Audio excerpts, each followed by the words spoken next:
Gracias por la presentación, por la invitación a estar este cuatrimestre con vosotros, por esta charla. Y bueno, yo simplemente me gustaría responder con contenidos y, si es posible de tiempo después, un poco de reflexión, ¿no? Es una charla ágil, no por eso quiere decir que no hay información. Y creo que el formato mejor, antes lo hemos comentado, es como si os relajarais en un cine, entráis aquí a ver una película y yo simplemente seré una voz en off aquí sentado, ¿vale? Gracias y ahora lo comentamos.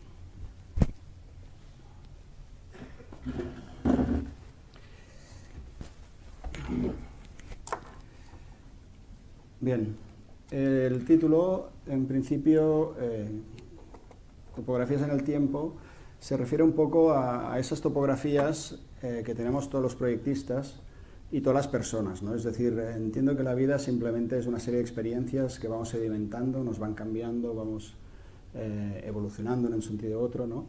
Y de alguna manera esta charla pues es en un momento en que ya llevas unos ciertos años de práctica y determinadas veces el tiempo actúa con una cierta objetividad.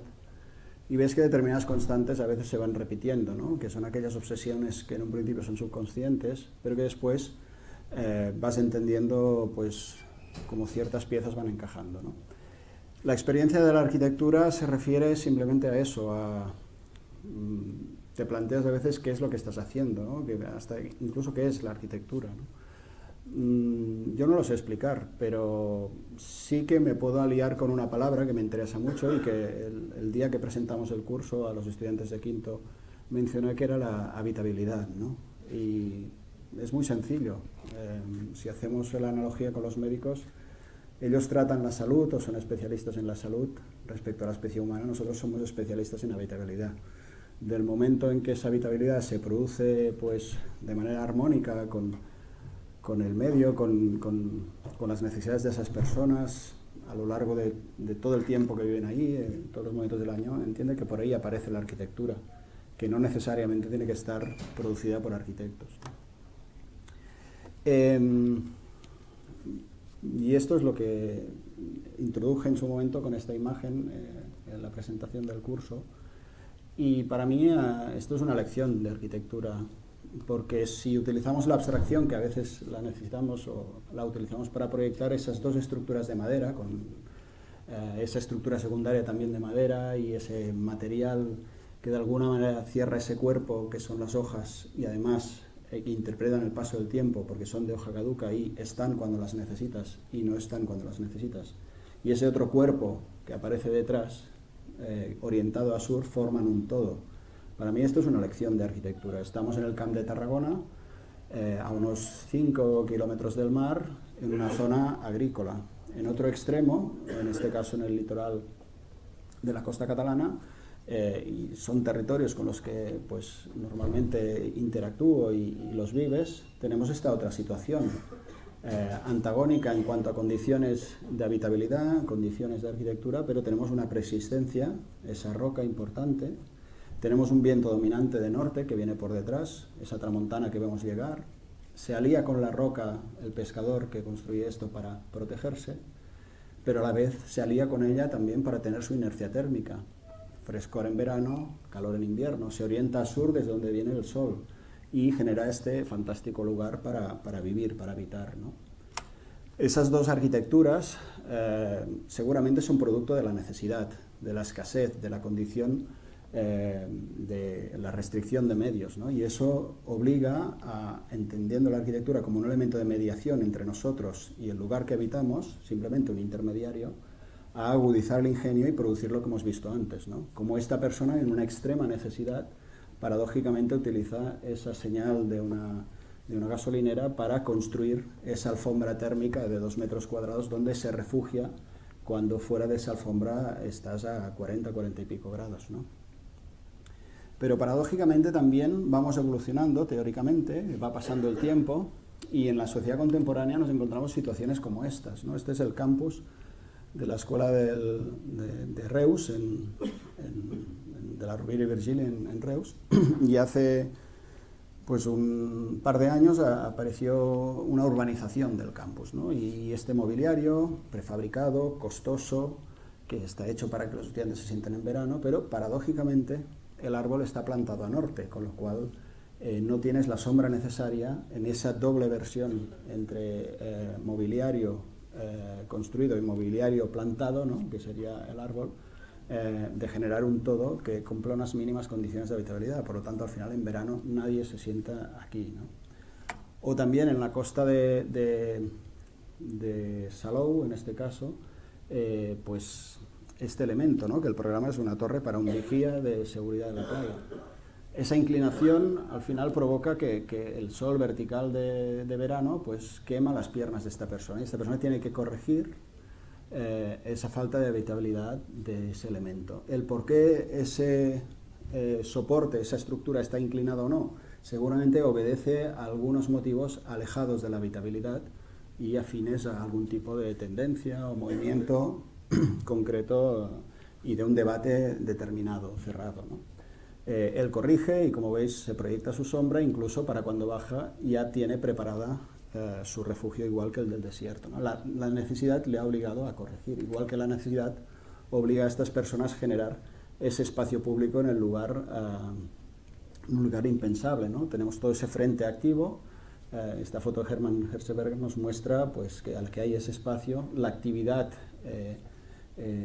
que hay en peatonal, de restauración, etcétera, ahí enfrente, pues ocupa su espacio, ¿no? Esto es como una pequeña reflexión en forma de mirada hacia lo que nos rodea y también como un poco de posicionamiento, ¿no? Y esto ¿dónde ocurre? Ocurre en este lugar, ¿no? Y este lugar es el lugar que entre todos habitamos, que tiene un funcionamiento en el que se cierran una serie de ciclos vinculados a los 4 elementos de la biosfera, en que nuestra especie ha habido momentos que ha gestionado esos ciclos de una manera pues equilibrada, cerrando incluso el ciclo de los materiales, gestionando muy bien el excedente material, pero que a partir de la revolución industrial empezamos a generar un cierto desequilibrio en esa relación con el medio, ¿no? Bajamos, vamos a un lugar concreto de ese territorio, como es el Mediterráneo, y me voy a acercar a los lugares donde he trabajado más, he hecho una serie de ejercicios que me han permitido experimentar todo esto que estoy observando o diciendo, ¿no? Y concretamente nos acercamos, vemos aquí como 3 colores, ¿no? Básicamente el azul, el verde, el beige, marrón, etcétera, y nos habla pues posiblemente del ciclo del agua, ¿no? Esas diferentes tonalidades. Si nos acercamos más, y en esta serralada litoral que vemos aquí, o la prelitoral, que es esta gran pared de 1.200 metros, que provoca precisamente un cambio de clima entre el Mediterráneo y el continental que hay detrás en la plana de Lleida, encontramos esto, ¿no? Encontramos toda esta cordillera alta, encontramos este territorio trabajado, antropizado, con una serie de ordenaciones, geometrías que responden a algo y responden a esto, responden a esta condición natural que es la lluvia topográfica, ¿no? Es la evaporación del agua del mar, va hacia el interior, encuentra esa pared, se ve obligada a subir, condensa, llueve y por la ley de la gravedad esa agua ya dulce retorna al mar, pero con una gestión que nuestra especie hace de ella, generando un territorio agrícola, ¿no? Perfectamente organizado, y con ese ciclo han vivido años y años, ¿no? Con ese flujo que va pasando, lo van administrando, va parando y van gestionando esas transiciones a partir de un recurso natural como es el agua. Agua que vemos en esta pintura que es del mismo lugar, que es el cuadro de la Masía de Miró, donde vemos la serralada prelitoral, la Serra de Prades, vemos ese Miró que va ahí en el año 11 a curarse de las fiebres de Barcelona, que llaman en aquella época, o sea, un estrés de caballo. Él estaba en adolescencia, quería ser pintor, su padre no tal, y le recomiendan para curarse estar 6 meses en el mas que acababan de comprar con las personas del campo, y él caminando en ese ciclo mar-montaña entre la Platja de la Pixerota y la ermita de Sarroca, al final acaba encontrando su camino y conectando con lo que él en el año 1920 acaba pintando, ¿no? Pero esto en la realidad vuelve a ser lo que hemos comentado antes, no el Mas Miró en Mont-Roig, sino el Mas de la Calderera en Riudoms, propiedad de la familia de la madre de Antonio Gaudí, ¿no? Y esta es la estructura de todo este territorio, ¿no? Estructura que la volvemos a recuperar a otra escala, vemos el punto rojo y ahí introduciré uno de los primeros ejercicios en el municipio de Salou. Vemos esa estructura previa que tenía ese gran solar, ese gran proyecto de ordenación, urbanización que tenía el ayuntamiento, pero con el estado previo, con esas trazas, con esas rieras, esos campos, etcétera, ¿no? Y ese es el proyecto de ordenación que había en el ayuntamiento, que no responde en parte a la preexistencia, sino que impone una nueva realidad, eleva a 3 metros el terreno con un terreno artificial, donde hay la nueva capa de circulación, y quedan unos solares enterrados 3 metros donde tiene que extenderse, previo a la crisis de 2008, 2009, etcétera, con todos estos bloques de viviendas. Hay un concurso en el cual participamos, que son esos 2 bloques en esquina, en el cual nosotros la reflexión que hacemos es, bueno, Salou habitualmente están acostumbrados a vivir ese clima, con ese espacio que es la terraza, pero terrazas que de alguna manera al final lo que más importa es no su calidad de uso, sino la imagen que tienen, ¿no? O sea, hay una cierta prioridad hacia la barandilla de cristal, con el posible efecto invernadero, aunque estamos exterior-exterior, que genera sobre el pavimento que hay detrás, la poca transpiración y esos bloques con sus cajas de escaleras y esos elementos pues, que están más pendientes de la composición que de la disposición de los espacios, ¿no? En el concurso se pretende viniendo del mundo que hemos relatado antes, ¿no? De ese flujo del agua, de esa transpiración, pasar un poco de ese elemento hermético, cerrado, que responde quizá más a una imagen, a un elemento que poco a poco vaya transpirando, trabajando pues sus límites y sobre todo sus espacios intermedios, ¿no? Por lo tanto, este dibujo de proceso que muestra un poco el mecanismo que se hace desde las bases del concurso a la izquierda a nuestra propuesta, que en lugar de trabajar con cajas de escaleras y X viviendas por rellano, proponemos un paso común a todos por el lado noreste y noroeste de los 2 bloques, una pequeña grieta que distribuye y distribuyendo esos 40 viviendas por cada uno de los bloques en 7+3 giradas en testero y 7+3, ¿no? A la vez trabajamos con un solo tipo, ¿no? Un tipo que es pasante, que concentra las instalaciones en el centro, que permite una distribución flexible y que las personas que lo utilicen podrán adaptarse de una manera lo más fácil posible a sus necesidades reales. El bloque también lo que hace es trabajar con la topografía, inclinando un plano, separando este muro 1 metro hacia el exterior en la realidad. El programa de aparcamiento que te piden pues tiene su ventilación y su luz natural, con lo cual optimizamos un coste importante de la obra que después repercute en poder trabajar, por ejemplo, con carpintería de madera. En el lado donde nos situamos el acceso también aparecen puntualmente una serie de patios que permiten pues, esa ventilación cruzada, de alguna manera generar una corriente vertical por Venturi, que es la que tenemos en esa sección que ahora veréis aquí, ¿vale? Al generar la tapa para que no llueva, pues esos 20 centímetros provocan una corriente de aire vertical permanente, con lo cual cuando abrimos la ventana el efecto succión es más potente. Este elemento de aquí, que responde a esta franja que tenemos, que es parte del lugar que nos daban para proyectar, son unos 10 metros, lo que hacemos es plantar un bosque de chopos, hoja caduca, que en verano permite que el viento dominante de Mestral cruce esa materia vegetal, se preenfríe por primera vez y después en el límite del paso, con los patios que estáis viendo aquí, generamos enfrente de cada uno de los patios una cortina vertical con vegetación, trepadoras de hoja caduca, que preenfrían por segunda vez ese aire y después se produce con una calidad de aire mejor esa ventilación cruzada, ¿no? En el espacio interior de Manzana, que es donde está el asoleo, provocamos unos voladizos de 1,70 m, suficientes para hacer programas importantes vinculados con la vivienda. Es diferente 1,20 m, 1,50 m de 1,70 m, ¿no? Y en el otro extremo, a cada 2 viviendas generamos una especie de plazoleta, donde en verano sobre todo se produce bastante actividad, son los lados más frescos, y todo este elemento de cierre que hay en este lado de aquí, donde aparecen las trepadoras, veréis después que es un sistema trabajado con acero, con diferentes densidades en función de la necesidad, pero que enfrente de las viviendas se abre completamente y te relacionas con el espacio exterior, Aquí vemos la planta es muy sencilla, el elemento pasante en los dos sentidos, la cocina con una posible mesa comedor que ellos la utilizan en diferentes zonas, un baño que a la vez es lavadero, pasante para la pieza principal de dormitorio y la segunda que es más comodín según la necesidad, y muy importante en este tipo de promotor que organizó el concurso, en este caso era Foment d'Habitatge Assequible, la Caixa, era un banco, el porcentaje que tienen de vivienda social, pero muy reacios a las pasarelas, muy reacios a esta corredera de 1,50 m, que es la que te permite vincular todo ese espacio exterior con estas dos piezas y sobre todo dependiendo también de cómo es este agujero de obra que relaciona el dentro con el fuera, que después lo veremos, ¿no? El aparcamiento abierto con la ventilación, ahí lo tenéis.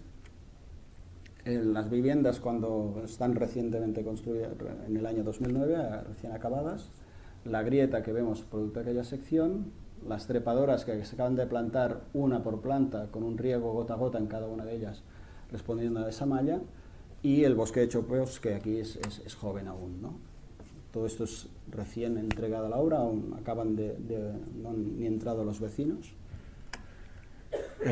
Los patios, la relación con esa ventana a una distancia prudencial para tener una cierta intimidad, el retranqueo este aquí que permite que no llegues con la mano hasta este punto tampoco, y la cortina que está vegetal que está pendiente de crecer. La ventana que abre, que es pasante, la ventana grande que se abre delante de cada plazoleta, un mallazo que sale de un 10×20 que vas sacando una serie de varillas horizontales hasta que cumples el código técnico, mantienes la de 20 por donde viene el gota a gota, mantienes la de 80, 1 metro, y el pasamanos a 1,10 m, y aquí sacas una vertical horizontal que da el 20-40 para que se pueda agarrar la trepadora. Perdón, he ido para atrás.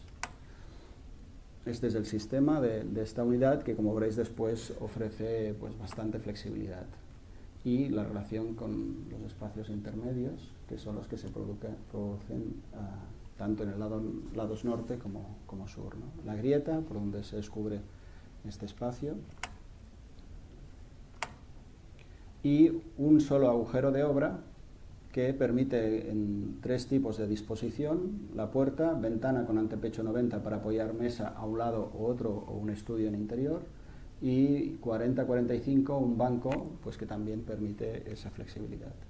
Un espacio exterior con esta estructura colaborante muy ligera que nos permite un programa de sombra, un programa solo elemento, y esta barra que, situándose a unos 2,25 de altura en relación con el cuerpo, permite determinadas apropiaciones como trabajarse otras sombras que puedan ser necesarias o otros usos como veremos después. El pasante, la relación con la cocina simplemente se establece con esta pieza para apoyar y para separar un tipo de pavimento que está aquí detrás, con el que de alguna manera estaba obligado por el libro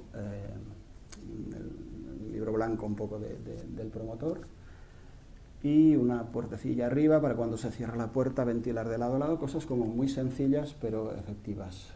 Cuando acabamos, yo empecé la Escuela de Reos en el año 2005, esto es 2009, 2007 concurso, 2009 se acaban, fuimos el año 2010 a tomar una serie de datos, hemos ido sucesivamente varias veces para ver cómo estaban los vecinos, cómo iban ocupando y registrando su vida, ¿no? De alguna manera, para entender y aprender otras opciones aparte de las que habíamos previsto, ¿no?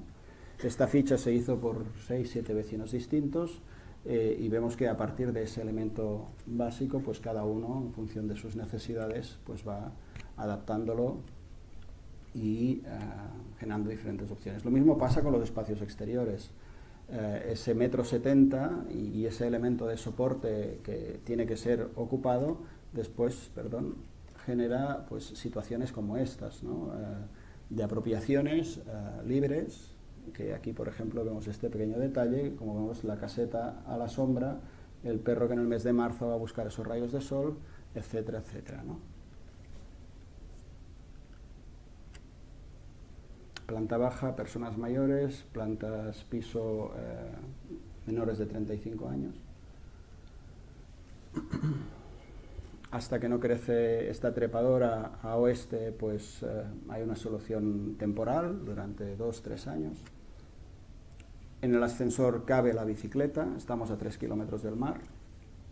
El parking ya con 5 o 6 años después, esta es una foto de hace un par de años.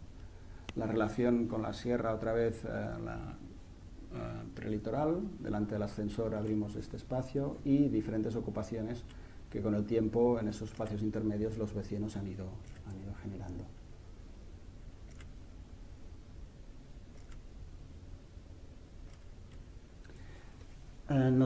Cambiamos de clima y vamos al clima continental, a la plana de Lleida, en este espacio de aquí, y cambiamos de programa. Esta es la ciudad de Guissona.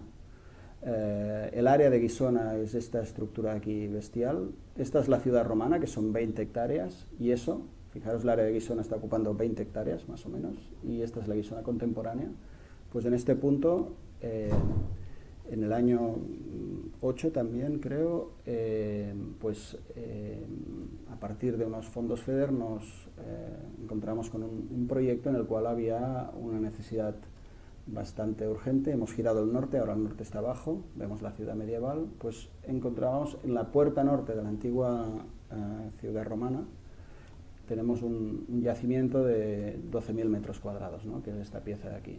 Ellos tenían un problema, que es que las zonas excavadas, el agua de lluvia las inundaba, ¿no? Había todas estas escorrentías que se pueden leer aquí perfectamente, y lo que se trataba era, con esos fondos que eran bastante escasos por la superficie, creo que eran unos 150.000 euros, evacuar el agua del yacimiento cuando lloviese, ¿no? Por lo tanto, entrábamos en un debate de pendientes, canalizar el agua, acelerar el agua y enviarla hacia abajo, hacia afuera, ¿no? Pero evidentemente las longitudes en planta son tan grandes que nos metíamos hacia abajo y todavía hay una ciudad que no está excavada aún, ¿no? Por lo tanto, al final, esta gente que construyeron con esta actitud, ¿no?, y con estos instrumentos que simplemente parametrizaban el lugar y se imaginaban la ciudad que irían a construir, cuando llegamos nosotros, ese lugar es descubierto con una nueva realidad a partir de una actitud muy parecida, que es la de los arqueólogos, pero vaciando esa materia en lugar de construirla, ¿no? Y descubren una nueva realidad, que no es la ciudad de yeso, es un yacimiento arqueológico. Y ese yacimiento, cuando llegamos, de momento estaba aquí, pero está previsto seguir excavándolo en campañas sucesivas. Con lo cual, el contexto del enunciado es toda esa complejidad que estamos sumando, ¿no?, incluido el presupuesto, lógicamente, ¿no? La estrategia al final es cambiar el sentido de la pregunta, es decir, no, es que tenéis que evacuar el agua del yacimiento. Al final la solución se encuentra en que la materia es la misma que los arqueólogos han sacado, que la tienen almacenada en los perímetros del yacimiento, la volvemos a entrar, pero no, con una forma y disposición nueva, que lo que hace es generar una serie de superficies de laminación de agua, es decir, al final el secreto estaba en que el agua se tenía que quedar embalsada por una serie de taludes, que la tierra era lo que protegía los restos no excavados, igual que lleva 2000 años haciéndolo, y el agua de las parcelas no excavadas no afectaba y ni inundaba a las parcelas excavadas, ¿no? Esto además con una geometría que respondía al trazado romano que tenemos debajo, con lo cual consolidábamos el cardo máximo, el minor, el espacio de la ínsula, donde aquí empiezan a aparecer una serie de restos de las casas que están aquí debajo, y a la vez dábamos un sistema para que si en un futuro tenía que haber otra campaña de excavación, sacábamos la tierra y con la misma tierra generábamos los nuevos límites, ¿no? Es este movimiento tan sencillo que veis aquí, y con esta tecnología, es decir, el acumular la tierra con una bobcat, distribuirla con una azada y simplemente con el rodillo compactador, pasando 5 veces, llegábamos a hacer esta pieza de 50 centímetros de altura. Con una actitud y planteo o replanteo, pues parecido, prácticamente igual que la que los otros dos gremios y personajes, ¿no? Capas en el tiempo como estos almendros se mantienen en medio del cardo máximo, es una sombra muy apreciada en este campo de piedra, sobre todo en verano. El yacimiento funcionando en momento de máxima carga y su evolución desde unas primeras lluvias del primer verano, donde vemos que esa materia de construcción que es la tierra se agrieta, después se compacta, aparecen pues en otoño la caída de las hojas, los primeros líquenes, etcétera, los musgos de invierno, y ahora ya es un elemento perfectamente consolidado y con un sistema que les dejamos cara a futuro, ¿no? Dos piezas como era la Natatio y las termas necesitaban de unas cubiertas, había unos pavimentos de mucho valor, unos opus signinum, y lo que hacemos es una cubierta muy sencilla con una plancha colaborante, un cielo raso separado 25 centímetros que permite una cámara de aire que enfría ese espacio y genera un espacio agradable debajo. Con una particularidad, que es que lo que había sido las antiguas termas, tintamos ese cielo raso de esparto de marrón oscuro, con lo cual generamos una atmósfera interior, de luz interior, y lo que es la Natatio, pues tintamos en blanco y generamos una pieza que en su momento había estado a cielo abierto, ¿no? La torre norte simplemente, con las hipótesis de los arqueólogos, se genera el perímetro y se expresa la volumetría que tenía, y a la vez marcamos el punto de entrada al nuevo yacimiento desde la puerta norte, entrando por el cardo máximo, consolidando el intervalum, cardo minor, etc., ¿no? Y esto en un lugar que es el lado norte de Guisona, donde vemos que en el lado sur perfectamente se trabaja con ese mismo instrumento y con la topografía, pero con un programa distinto, como es el programa agrícola y no el programa arqueológico, ¿no? Esta es la estructura que esta civilización generó, ¿no? La civilización romana, ¿no? Y vemos que ahora nos volveremos al clima mediterráneo, iremos a la costa, iremos a esta zona de aquí, y en un estadio previo a toda esta infraestructura de vías, ¿no?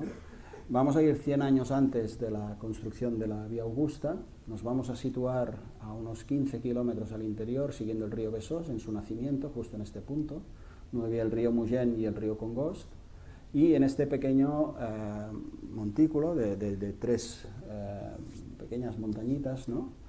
En lo que actualmente son las poblaciones de Montmeló y Montornès del Vallès. Vemos los dos ríos, pero vemos una realidad muy distinta a la de la época romana, muy compleja. Vemos aquí la AP7, parte de la Vía Augusta que se estaba construyendo en ese momento pasa por aquí, por este trazado. Y lo que encontramos aquí, donde ahora vemos el pueblo de Montmeló, pero que igual que en Guisona, el circuito de Fórmula 1 es más grande que el propio pueblo, o el pueblo de Montornès, o los polígonos industriales que crecen a sus afueras, ¿no? O programa agrícola conviviendo con todo esto, vemos que estamos en un paisaje, en un territorio metropolitano, con toda la complejidad que genera ese contacto entre fragmentos, ¿no? Y precisamente esos límites es donde pasan las cosas, y donde hay las cosas interesantes en ese paisaje contemporáneo, y no paisaje visual, sino paisaje con todo el peso de su palabra, ¿no? Volvemos a la abstracción para proyectar, vamos a esa capa básica que es la topografía, la natural posterior a la orogenia alpina y la que ha generado nuestra especie con sus trazas. Y ahí detectamos este emplazamiento, vemos la presión de los polígonos debajo y detectamos un palacio romano, los restos de un palacio romano, perdón, donde los arqueólogos nos dan este primer documento. Hay una muralla exterior, una primera plataforma, a diferencia de Guisona es una topografía más accidentada, una segunda muralla, que la vemos aquí, donde se sitúa el palacio de este personaje político-militar que es enviado desde Roma, dos torres de defensa, un patio de armas de acceso, otra torre y lo que era el lugar para estar servicio, soldados, etc., ¿no? La estrategia es muy parecida, de esa realidad que en su momento desaparece con el tiempo, ¿no? 1000 años que a lo mejor aquí no se sabe que había habido esta construcción, aparece una nueva realidad, producto de esa excavación. Y aparte de la tierra, aquí también sale una tierra pedregosa con licorella y material aparentemente de desecho que los arqueólogos dejan al lado. Es difícil poner en valor estos restos.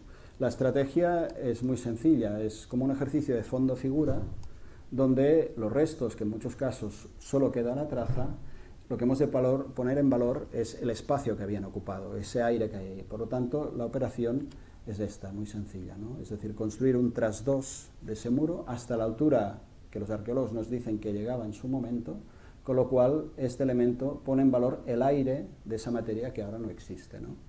Y por lo tanto acabamos reconociendo como la estructura de esa antigua casa romana. Es como visitar una casa en construcción donde tienes las rasas de cimentación y detectas las habitaciones y a la vez ves la materia o parte de la materia que aún pervive ahí y por lo tanto la pones en valor, ¿no? Y esto además se hace en seco, solo con dos materiales. El propio material del lugar, que es la tierra pedregosa, piedra de licorella, que aprovechamos parte de la que ellos extraen, pero también la que necesitamos de más la cogemos de la antigua cantera romana que desde el siglo XVII nos explotaba. Y llegamos hasta un límite que nos permite la legislación actual, ¿no? Y con esa licorella construimos el Tras 2 en seco y a la vez, después, como veréis, pavimentamos todo el espacio transitable, ¿no? Y por otro lado hay otro elemento, que es el hierro, que viene del polígono industrial, y con los dos construimos esta estructura, ¿no? Y atirantando, por un lado, con unas garrotas y trabajando con la compresión de la piedra, cerramos un ciclo de compresión-tracción para soportar ese plano vertical, que es el que nos pone en valor la licorella que tiene 2000 años de antigüedad. Pero la cantera es muy vieja y también está oxidada igual que la piedra romana, por lo tanto necesitamos de un cortinaje en el tiempo que separe al actor del telón de fondo, ¿no? Y este elemento, que aquí aún no ha pasado tiempo y no está oxidado, es lo que nos permite, con la ayuda de esta varilla de 10 centímetros, tersar esa cortina, tensar ese plano, separarlo 15 centímetros por un tema de mantenimiento y poner en valor los restos arqueológicos, ¿no? Aparte, tiene una condición de lugar que es esta, que es como esta especie de acrópolis, con esta pieza arriba, rodeado de polígonos industriales, al cual accedemos con un bosque preexistente, importante, porque el acceso rodado es hasta aquí, donde hay un pequeño punto de información, etc. Y este bosque, lo que hacemos es generar un recorrido topográficamente agradable, pero cada vez alarga el tiempo hasta que llegas arriba a 1 minuto, 1 minuto y medio, 2 minutos, depende de cada uno.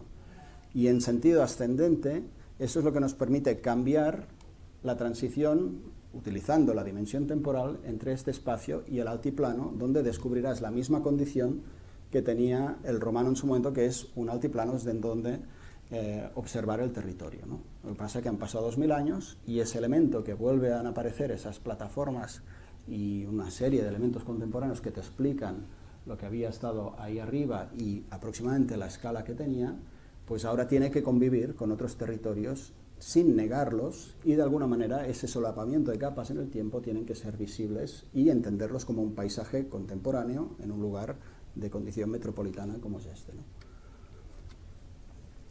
Habitaciones de servicio de los soldados se transforman en miradores, donde vemos el límite entre la zona más urbana y la zona bien cultural de interés nacional protegida, que es este parque, ¿no? En el lado norte hay más restos que se ponen en valor con este elemento. Y la pieza como estaba en 2008, y con los pocos recursos que teníamos activamos la esquina de esta muralla, esta esquina de aquí, unas cuantas de habitaciones, todo el patio de armas y toda la vivienda de este personaje, activando y pudiendo visitar la cisterna superior, una cubierta para la cisterna inferior y una pequeña cubierta para un muro que queda aún de tapial en alto y que, bueno, se requiere proteger, ¿no? Y siguiendo en esta sección transversal de todo este territorio que al final, yendo a donde vamos ahora, vendremos de un prepirineo, de una zona, un prepirineo, como veremos ahora, con una condición rural agrícola, pasando por Guisona, en un llano de secano, donde hay una condición agrícola industrial, con esa gran infraestructura que es el área de Guisona, hasta un área metropolitana con la que acabamos de ver, ¿no? Las tres intervenciones, sus presupuestos de ejecución material suman entre 500 y 550.000 euros, ¿no? Es una manera de actuar, o sea, administrar eso en el territorio y activar elementos, pero pasa por reconocer lo que hay ahí y después de reconocerlo con esa mirada que ya es proyectuar, activarlo, ¿no? Seró es este municipio, vemos que el satélite ya nos explica muchas cosas, ha cambiado completamente la ordenación del territorio, sigue teniendo que ver con el programa agrícola, pero vemos que aparecen esas curvas, ¿no? Y esas curvas obedecen a la convivencia del plano agrícola con bosques prepirenaicos, que son de topografía accidentada y básicamente con encinas, ¿no? Que es el bosque que ya nos viene desde el Neolítico. Este es el pueblo de Seró, esta es la carretera de Artesa a Pons, y aquí en este punto, de una manera casual, con una excavación de una infraestructura contemporánea, como es un riego para los campos, aparecen unos restos arqueológicos, ¿no? Un proyecto complejo al principio porque no había programa, no había lugar, no había presupuesto, teníamos que decidir todo, ¿no? Ahora, la condición es que tenía que ser en Seró, en el propio municipio, ¿no? Cuando bajamos encontramos esta maravilla de lugar, donde esos campos conviven con esa topografía y se van cosiendo con esa especie de taludes que generan esas lunas, ¿no? Un pueblo que empieza de piedra, pero que a partir del siglo XX, con las bóvedas y la ampliación del programa agrícola, pues se empieza a construir con arcilla.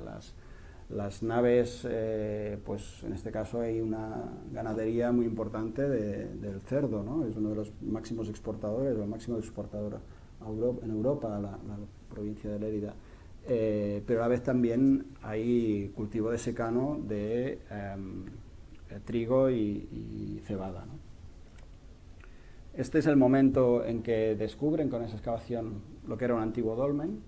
Nosotros llegamos ahí, donde nos muestran estas piezas en un almacén, nos dicen que lo que realmente es importante son estos grabados, de una primera cultura que tiene lo que después, 2 años después, se descubre que eran 2 grandes estelas en la entrada de una población, con unos grabados que simbolizaban algo que tenía un poder para esa cultura.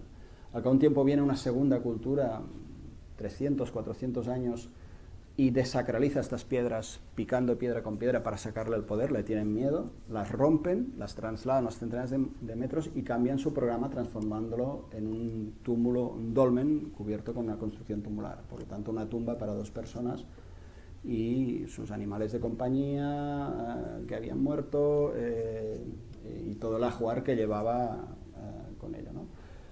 Primero nos situamos, vemos dónde estamos en el tiempo, ¿no? Hace 4.800 años. Vemos situaciones que nos interesan por las condiciones que generan alrededor de este posible programa que aún se tiene que proyectar, no hay un programa concreto, ¿no? Entendemos que tiene que ser una experiencia transmitir lo que ha sido la historia de estas piedras hasta el día de hoy, ¿no? Y bueno, veis ahí una serie en rojo, pues una serie de condiciones que nos interesan de una serie de arquitecturas, tengan arquitecto o no tengan arquitecto, que nos interesan, ¿no? Este es el lugar que al final es acorde con la normativa, está calificado de equipamiento, tiene una zona de parque en esta punta, unos antiguos huertos, una antigua escuela abandonada, pero la plaza más activa del pueblo, que es la plaza de la báscula, de la balanza, ¿no? Aquí vienen los camiones, pesan los cerdos, pesan a veces las balas de paja, etc. Y un desnivel entre este plano y el de los huertos de una planta, ¿no? Primeras intuiciones, este lugar, con estas piedras que han ido a este pueblo, etc. Tendremos que salvar un desnivel. Tendremos que salvar un desnivel en espacio público peatonal, seguramente intentaremos que sea pues accesible para todo el mundo, en rampa. Pedimos las condiciones del programa principal, que es dónde pueden estar las piedras, no a cubierto, pero tienen que estar encerradas en una habitación. Bueno, puede ser una sala, pero puede estar con clima abierto, puede transpirar, tal. Entonces dicen que sí, pero que se tiene que cerrar por la noche, etcétera, ¿no? Entonces, bueno, aparece como esta condición de un lugar que conecte con lo que pasa más allá de esa cámara, que esa cámara, si habéis leído algunas de esas condiciones, tiene que ser un lugar que no sea inmediato acceder a él, sino que sea una experiencia, que vaya relajando los sentidos de las personas que van llegando ahí, cada uno desde su propio mundo, pues tenga una experiencia y sobre todo un espacio de reposo y de tranquilidad, ¿no? Por decirlo de una manera. A partir de aquí el programa pues va creciendo y se va pues añadiendo otros inputs, como veréis, ¿no? Pero al final esa cámara, y podríamos relacionarlo un poco con el bosque de Guissona, acaba después de unos meses de trabajo con ese doble espiral en el cual las personas que acceden vienen en un sentido y desde un lugar, con una pequeña pendiente del 1% imperceptible, pero como el recorrido es largo, no se dan cuenta de que están cambiando de cota. Cuando llegas a las piedras, la horizontal te relaja, El pavimento ha ido cambiando de densidad, por lo tanto ha ido pasando de una condición acústica más fuerte al silencio absoluto con la tierra batida de pista de tenis, o sea, de arcilla en polvo, y cuando ya esa luz cenital te explica perfectamente esos grabados, cuando necesitas marchas por la diagonal opuesta y en el sentido inverso con otro espiral, sin posibilidad de cruce con los que vienen desde el pasado, vuelves al territorio que es de donde vienen estas piedras, ¿no? Por lo tanto, otra vez, ese espacio, ese tiempo, toda esta transición forma parte de esa experiencia. Y es otra dimensión que de alguna manera también altera tu percepción de las cosas. La proporción que tiene, vas bajando poco a poco, cada vez es más alto, ¿no? Cada vez es más oscuro, hay una serie de capas que va entrando la luz hasta que al final provocas esa explosión de luz cenital hacia el objeto del proyecto, que son los grabados de las piedras, ni tan solo las piedras. La planta al final pues tiene otro tipo de programas, habían diferentes agentes que iban basando por esa construcción del programa. Hablan de que también hay una serie de recursos del territorio, el vino de Custers del Segre, se hace un espacio del vino aquí, una zona polivalente. Seró no tiene ningún lugar público para el pueblo, no tiene ningún casino, restaurante, etcétera. Es el lugar que ellos utilizan, ¿no? Uno de los huertos se mantiene para, en función del momento del año, poder hacer dentro-fuera, los servicios, una zona donde se explica la historia de las piedras y a partir de aquí ya accedemos a la experiencia y encontrar el objeto donde realmente por lo que hemos venido, ¿no? Una pequeña caldera de biomasa aquí detrás con unos pellets que llegan desde la plaza de la báscula y sobre todo el trabajo de una pieza que es muy rígida en planta porque estamos condicionados por una carretera, su eje 10 metros, un vecino por aquí, la plaza, la zona de parque que no se puede tocar, pero que precisamente su dinamismo viene en este elemento que es espacio público en toda su cubierta, en esa transición de una planta desde la báscula hasta los huertos, en su sección longitudinal y transversal, ¿no? Otro elemento, que la veremos ahora, ¿no? Otro elemento es ese parque, ¿no? Con el alcalde también se habla y le proponemos que el país que está en el campo de al lado, aquí, pueda plantar el trigo en el parque, ¿no? Porque ¿qué es un parque en Seró, no? Y de alguna manera al final dices que es el territorio, ¿no? Y tenemos un parque con sus 4 tiempos, sus 4 estaciones mantenido a coste cero, ¿no? Simplemente intercambiando la cosecha, ¿no? Esos recorridos con esa condición de límite que después la explicaremos, ¿no? Que no es una barandilla, sino es algo que tiene relación con el cuerpo humano, 1,90 m de altura, piedras del otro huerto que es desmontado y se reciclan como mobiliario urbano, una sombra en un lugar con sol de tarde, a poniente, agradable, ¿no? En esas transiciones.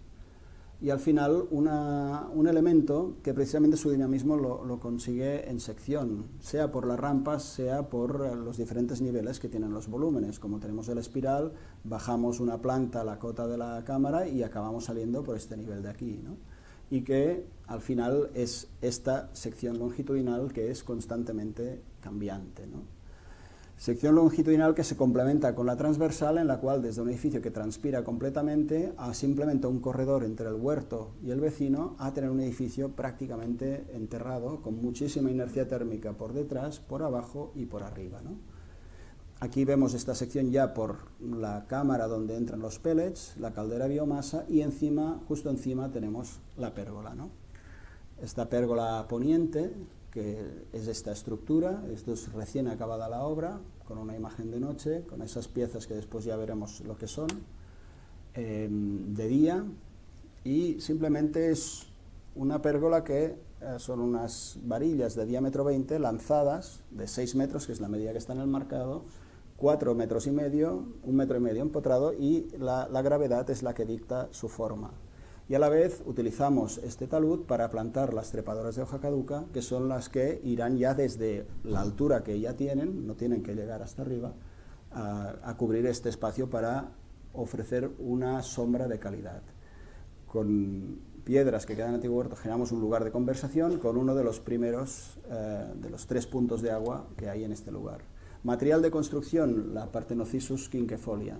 Una trepadora que trabaja enroscándose con elementos lineales, haciendo zarcillos. La tricuspidata, que a veces la utilizamos, genera ventosas, ¿no? Por lo tanto, este elemento de acabado y un material fantástico para construir las sombras, como es la vegetación, y para construir el sol en invierno, porque pierde la hoja, es el que trenza con esa estructura metálica y te acaba de construir esta condición de lugar donde lo único que se propone es proponer un espacio para las personas que pasen por aquí, ¿no? Espacio que a la vez se abre hacia adelante, que tiene un pavimento distinto al pavimento de circulación, por lo tanto genera una parada, un reposo, pavimento que ahora por analogía entraremos en diferentes condiciones de algún otro ejercicio que se han hecho estos últimos años, ¿no?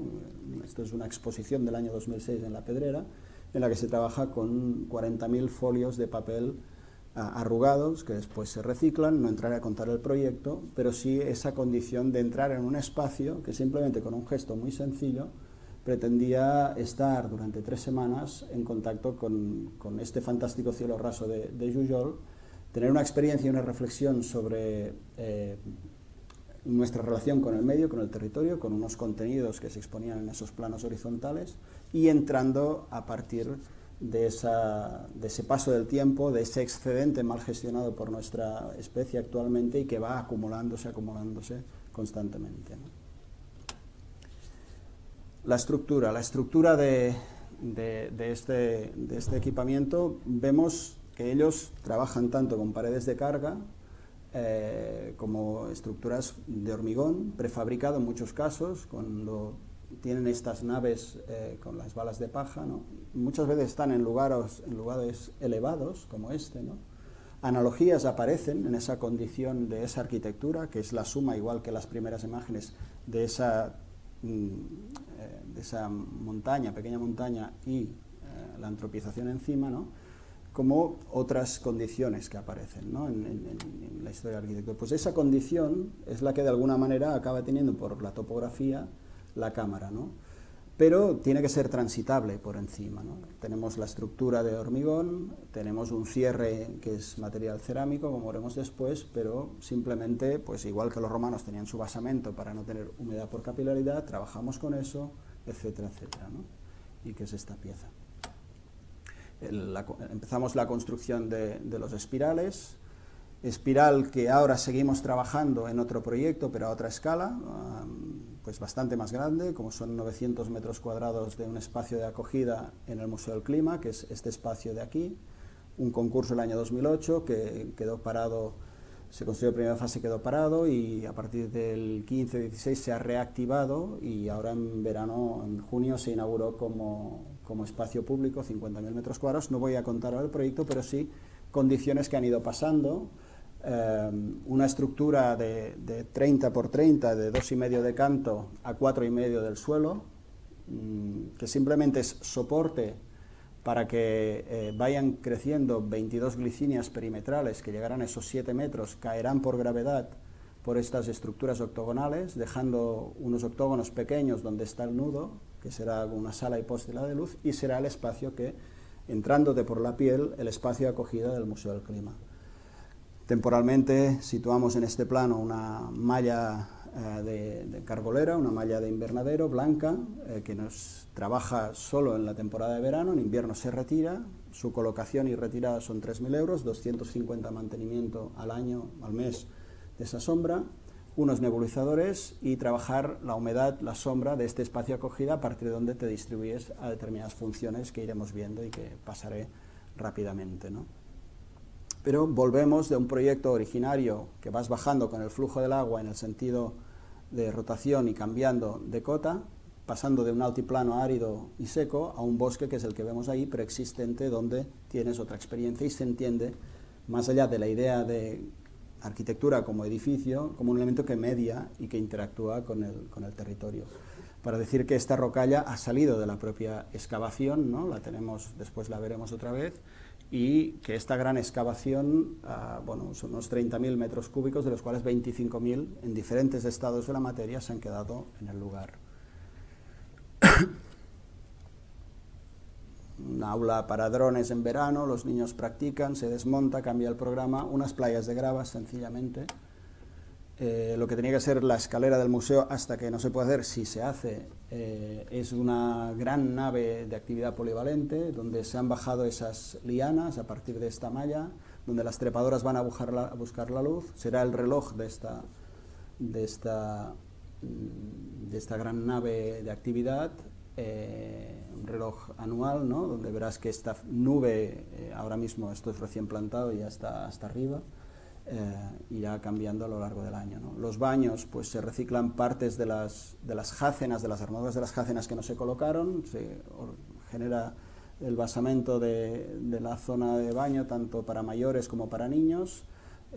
Bueno, los lavabos están aquí, y aquí otra pieza que gira, con una viñonia que crece, bajará por gravedad 1 metro y irás al baño. Este elemento es el elemento de seguridad a la vez, pero entrarás al baño que está a cota de ese gran espacio de actividad polivalente, entrando en un jardín, en un espacio abierto. El clima siempre es la reflexión, las estaciones, etcétera, para básicamente la actividad humana, ¿no?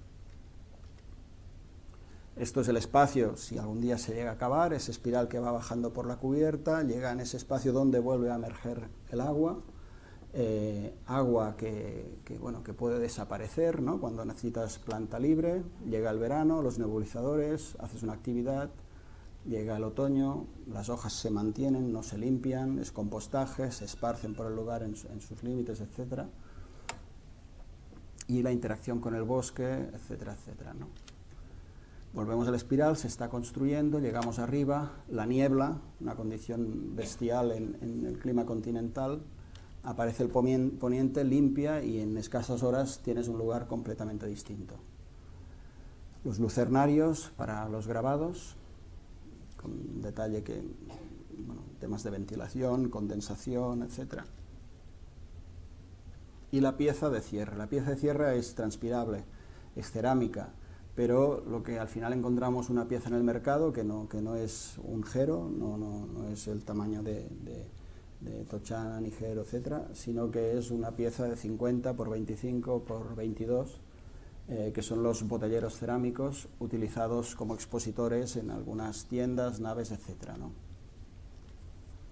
Esta condición de transpirabilidad también la hemos tenido en Badalona, en las viviendas que hicimos ya hace bastantes años, reciclando una pieza del mercado, como es el dintel prefabricado, como posatiestos y elemento para trabajar los espacios intermedios en la relación de una primera vía, como es vía rodada, un pasaje peatonal y el pasaje o las zonas interiores e intermedias de toda esta comunidad, ¿no? Que son estos elementos de relación. La gente se tiene que encontrar, saludarse, hablar. Los niños en su primera infancia tienen sus primeros descubrimientos más allá de su casa y pueden ir haciendo sucesivas transiciones hasta que descubren la ciudad, el mundo, etc., ¿no? Estas son fotos, bueno, algunas de hace 2, 3, esto ya lleva 14, 15 años funcionando. Volvemos al paso de Seró, la llegada de las piedras. No decidimos hasta el último momento cómo iluminarlas. Queremos ver cómo funciona, pero la duda era si entrar un cuerpo aquí, en este espacio de 6 caras, donde solo queríamos ese elemento de 5.000 años, pero dudábamos porque evidentemente a lo mejor la luz se dispersa y iluminamos el espacio pero no los grabados. Al final la decisión es bajar el plano de luz a 250, este espacio mide 370 y ese elemento que entra muy ligero y pintado de blanco con máxima intensidad de luces, lo que hace es iluminar bien los grabados y tener ese espacio de diálogo entre una pieza contemporánea y una pieza de la prehistoria, ¿no? En el espacio albino se gira el formato y se coloca en vertical, se cierra porque es un espacio interior, se rejunta y a la vez el espacio de la botella es ocupado por la botella, ¿no? La botella como elemento a través del cual pasa la luz, se hacen algunas pruebas, evidentemente nos quedamos con la del vino blanco, la transparente. Tenemos una espuma de instalación, que es del tubo de instalación, que es el que nos hace de intermediario entre cerámica y vidrio. La botella en invierno está con el tapón puesto, tenemos 1.800 unidades, necesitamos la cámara de aire térmicamente, pero en verano el tapón se quita, solo se dejan algunos de ellos en una serie de 1, 2 y 3 hiladas más allá, lo mismo, volvemos a tener esta serie de tapones, ¿no? Que son los que nos indican que detrás, en el detalle, cuando la botella entra a 5 centímetros, actuando la propia arcilla de Brisolei al sol vertical de verano, no tienen la silicona que rejunta todo esto. El tapón nos indica en verano esos puntos negros, las que no tienen la silicona, por lo tanto son las que se pueden extraer y provocar por efecto Venturi un aire cruzado, un aire acondicionado, natural, sumado a la gran inercia térmica que tiene este espacio, y es una ventilación permanente que dejamos ahí. Volvemos a la posición de invierno. Trabajar el espacio translúcido es de las pocas veces que hemos trabajado con plástico en la nave de Eurofred, pero también entendiendo que hay una cámara de aire que tiene que transpirar, una relación entre el dentro y el fuera, etc. O el año pasado en Venecia con el polietileno, el plástico del pintor, que de alguna manera lo que hace es contar el proyecto del Museo del Clima y sus condiciones, y lo que hacemos en el 6x6x6 del Arsenal simplemente es ponerlo a escala humana, bajar ese plano a 2,10 con 30 láminas de polietileno que son sensibles a cualquier cambio que se produce en el lugar sin necesidad de máquina o artificio que lo active, sino que con las pequeñas corrientes de aire y sobre todo con los cambios de temperatura que incluso un cuerpo puede emitir después de comer, empiezan a levitar y se van moviendo, ¿no? Por lo tanto, tenemos una acción que es ofrecer espacio, únicamente espacio, 36 metros que será ocupado, y una información analógica que tú, con tu aproximación, decides qué ves y qué no ves y cuándo ves, y no estás en un discurso lineal de una única pantalla sentado y sin activar el cuerpo, ¿no? Material de acabado al final es el propio material bien acabado. La atmósfera que genera la arcilla es la propia arcilla, es la que tenemos en los almacenes del campo, etcétera. Hay varios detalles. El acabado de arriba pues está cubierta invertida, rellenando con tierra vegetal o no, de donde aparece vegetación autóctona espontánea. Una serie de materiales que se van ordenando y van tomando forma, incluso reciclamos las piezas del andamio de obra. El banco que esta señora abandonó cuando a mitad de obra llegaron estos dos bancos de la ciudad, ¿no? Pues le damos una nueva ubicación y le ponemos lo que le faltaba, que era un respaldo. Una barandilla que hicimos trabajando con cuerdas y vegetación en el año 2001. El herrero, el ferré en catalán se cambia por el ferralla, un zuncho que recoge ese límite, atirantado a 80 de altura, código técnico, 1 cada 10, pero cada 60 uno se dobla, baja y es el que de alguna manera hace de montante. La elasticidad del acero la descubrimos en otro proyecto anterior que después veremos, pasa por cero con esta condición. Este es donde vemos en el año 2005, el 7 o así, es que una varilla de 20, de 4,5 de altura es una cuerda prácticamente, y empezamos a trabajar con la elasticidad de este material, en los hornos romanos con un pasamano de cerámica, en Barcino muy liviano porque hemos de ver a través, porque hay una actividad que hay que percibir, pero hemos de soportar una sombra de madera, pero que después acabará siendo vegetal. Un pequeño balconcito en Gracia y una fachada con un cierre que va teniendo más o menos densidad en función de más o menos privacidad. Salou, que ya lo hemos visto. La pasarela, la rampa que va bajando en los huertos, con una estructura que viene en parte de taller y que se acaba en obra. Esos juncos que están esperando de 40 milímetros a 16, trabajando el pandeo y la vibración ligera de esa pasarela. Un pavimento fabricado en taller, que se coloca encima. Veis que los juncos van bajando cada vez de diámetro, lo que ellos utilizan habitualmente ahí, el diámetro 10 para ensartar la primera hilada de las balas, y arriba suben y atirantan con diámetro 20, pues ese es el material utilizado para construir el límite. La sección, primera visita a prueba de carga, entre comillas, con el Colegio de Lérida. Invierno, la condición de tangencialidad que también pasa en Cantacó, ¿no? Y nos marca, deja pasar el territorio del Prepirineo, pero nos insinúa una serie de pasos o lugares que podemos coger o no. Vemos la iluminación cenital de lo que después será el espacio interior, el huerto, una pieza que nos regalaron las personas del pueblo, los lucernarios, la vuelta atrás en cul-de-sac y descubrir el pueblo de Sero, el almez preexistente, el otro que está en la entrada, que es este que preside de alguna manera el fondo de la sala polivalente, las naves, las acelgas que vuelven a recuperar su espacio, mobiliario, espacio del vino, el pavimento que, bueno, es la pieza última del forjado, simplemente dada la vuelta, sustituyendo la vigueta por una rasilla a la cual también se da la vuelta, son estas piezas de aquí, y siempre con el mismo orden de lo de arriba. Y una iluminación al tres bolillo, con polivalencia de usos, pero con ese carácter festivo de esa carpa de noche que aparece con el huerto que ha desaparecido, donde las personas del pueblo puntualmente van haciendo una serie de actividades. La sala de exposiciones, luz cenital, se abre el paso, sale el mismo pavimento, arcilla gruesa, arcilla más fina, plano horizontal y silencio, vemos el zócalo que ha ido creciendo de hormigón, y cuando lo necesitamos, diagonal opuesta y en sentido inverso, seguimos bajando sin darnos cuenta, y al final el territorio que nos vuelve a recoger y nos muestra los ciclos del año, el paso del tiempo, etc.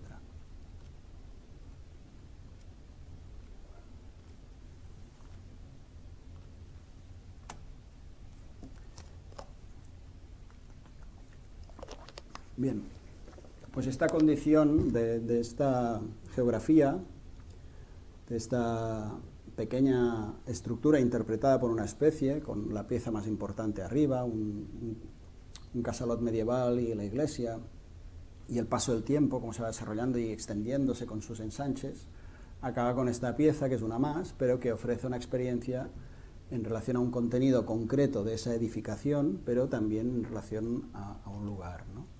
Pues un lugar muy parecido en el sentido analógico, ¿no?, de similitud entre semejanzas o entre condiciones, que es una topografía accidentada, con la pieza importante arriba, fundacional, etcétera, etcétera, etcétera, pero también en el Prepirineo, pero no en el Prepirineo con la plana Lleida, sino en el Prepirineo cuando entra en el mar Mediterráneo, en el pueblo de Cadaqués. Lo que voy a contar a partir de ahora, lo otro yo entiendo que también tiene que ver con una cosa que es la experiencia, la vivencia del mundo que te ha tocado vivir, y en este caso focalizado con un trabajo con el cual he ido canalizando poco a poco, que es la arquitectura, la experiencia de la arquitectura, pero no desde el arquitecto, desde la propia habitabilidad de la persona en relación a la experiencia cotidiana del vivir, del habitar, ¿no? Lo que voy a contar ahora ya es una experiencia más personal, que me ha acompañado y que poco a poco ha ido tomando forma desde mi primera infancia, porque hay una cierta correspondencia emocional permanente con este lugar que a su vez se ha modificado muy poco desde que lo vi por primera vez, lo conocí por primera vez hasta ahora, que eso pasa en pocos lugares en el mundo que vivimos, ¿no? Con lo cual encuentro que es interesante poder estar en contacto casi directo con los mismos paisajes de la infancia, ¿no? Seguramente eso también condiciona tu comportamiento y la manera de entender determinadas cosas, ¿no? Y cerraremos ya con este lugar, ¿no? Hemos ido desde esa primera imagen que veíamos en el prelitoral y ahora acabaremos ahí arriba donde está esa barraca de pescadores, ¿no? Pasando por esta sección transversal.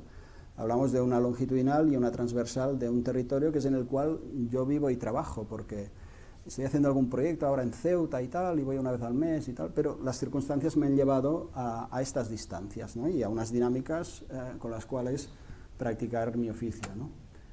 Bien, volvemos ahí, perdón. Pero ese lugar está en ese objeto también de 10.000 hectáreas, que es el Cap de Creus, ¿no? Un lugar que cuando bajamos a la bahía de Cadaqués, concretamente, nos encontramos con esto. Vemos el faro de Calanans a la izquierda, un lugar que en la realidad puede pasar de este estado, de esa topografía completamente plana, a situaciones de estas tan bestiales, ¿no? En un mes de octubre, un temporal de octubre con olas de... Bueno, el faro está a 20 metros del agua, ¿no? O sea, ya veis la escala de esa ola y de lo que llega a salpicar, ¿no? Y cuando esa ola llega a la punta del baluarte en el pueblo, ¿no? Veis la furgoneta y ese lugar, por de momento, es la misma punta donde actualmente está el ayuntamiento, tener esta condición en un menguante de enero, ¿no? En una calma blanca donde prácticamente se para el tiempo. Después hablaremos de esto, ¿no? Pues ahí, habitualmente de pequeño, con mi padre, íbamos a pescar con una barca que era mi abuelo, parecida a esta, íbamos a unas señas que los pescadores amigos nos habían contado, que salíamos de la bahía Cadaqués, íbamos hasta el Cap de Creus costeando, y aquí ya salíamos fuera, nos poníamos en la isla de la Rata, alineados con el faro de Cap de Creus, y triangulábamos cuando Messina se cruzaba con el faro de Calanans. Y aquí debajo uno de los dos aguantaba con el remo y el otro pescaba al volantín, ¿no? Un día entró una niebla muy espesa desde el Golfo de León, que de repente nos elimina la visión de la costa, ¿no? Mi padre pone en marcha el motor, coge la caña y enfoca para intentar llegar a la costa y después, costeando, volver al pueblo, ¿no? Empieza a pasar el tiempo, 10 minutos, 15, en 5 o 10 teníamos que llegar, 20, 25, empieza como aquella niebla de Leria que veíamos antes a apoderarse la angustia, no mide el espacio, mide el tiempo, y evidentemente dices, bueno, ha ido girando poco a poco la caña y estamos yendo hacia Mallorca, nos hemos perdido, ¿no? Topografía completamente plana. Nosotros pensábamos que llegaríamos a la costa, que iríamos para atrás, dejaríamos Sarrata, dejaríamos Messina, llegaríamos a la punta Sorliguera, giraríamos y entraríamos en Cadaqués, ¿no? Pero nada de esto pasó, ¿no? Al cabo de una hora aproximadamente, la cortina se empieza a abrir y vemos una figura negra, un acantilado, ¿no? Nos acercamos más y arriba aparece una construcción blanca. Y digo, ostras, el faro del Cap de Creus, pero ¿cómo es que hemos tardado tanto? No entendíamos nada, ¿no? Había una distorsión importante. Nos acercamos más y al final descubrimos que lo que hay es el faro de Calanans, una condición de lugar muy parecida, pero en lugar de estar aquí, hemos hecho sin querer una deriva X, tal cual esta a lo mejor, y casualmente hemos ido a parar aquí, ¿no?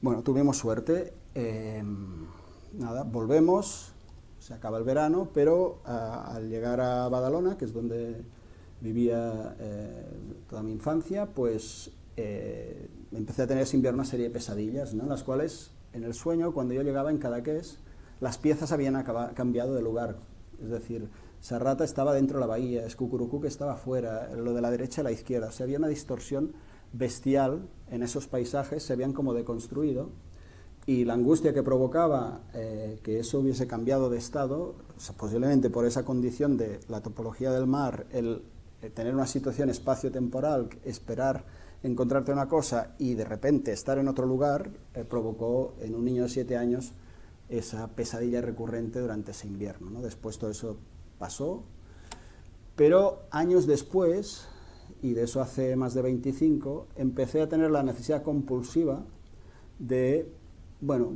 había veces que empezabas a dibujar compulsivamente, tardes de tranquilidad, o a lo mejor cuando estás nervioso, de memoria el Cap de Creus, o sea, entre memoria y imaginación, lógicamente, porque hay muchos lugares en los que no he estado, sino te vas como volando, etcétera, con esas referencias espaciales que tienes, registrar lo que ese sedimento de tiempo te lanza a través de la mano, ¿no? Y eso me relajaba y me relaja, ¿no?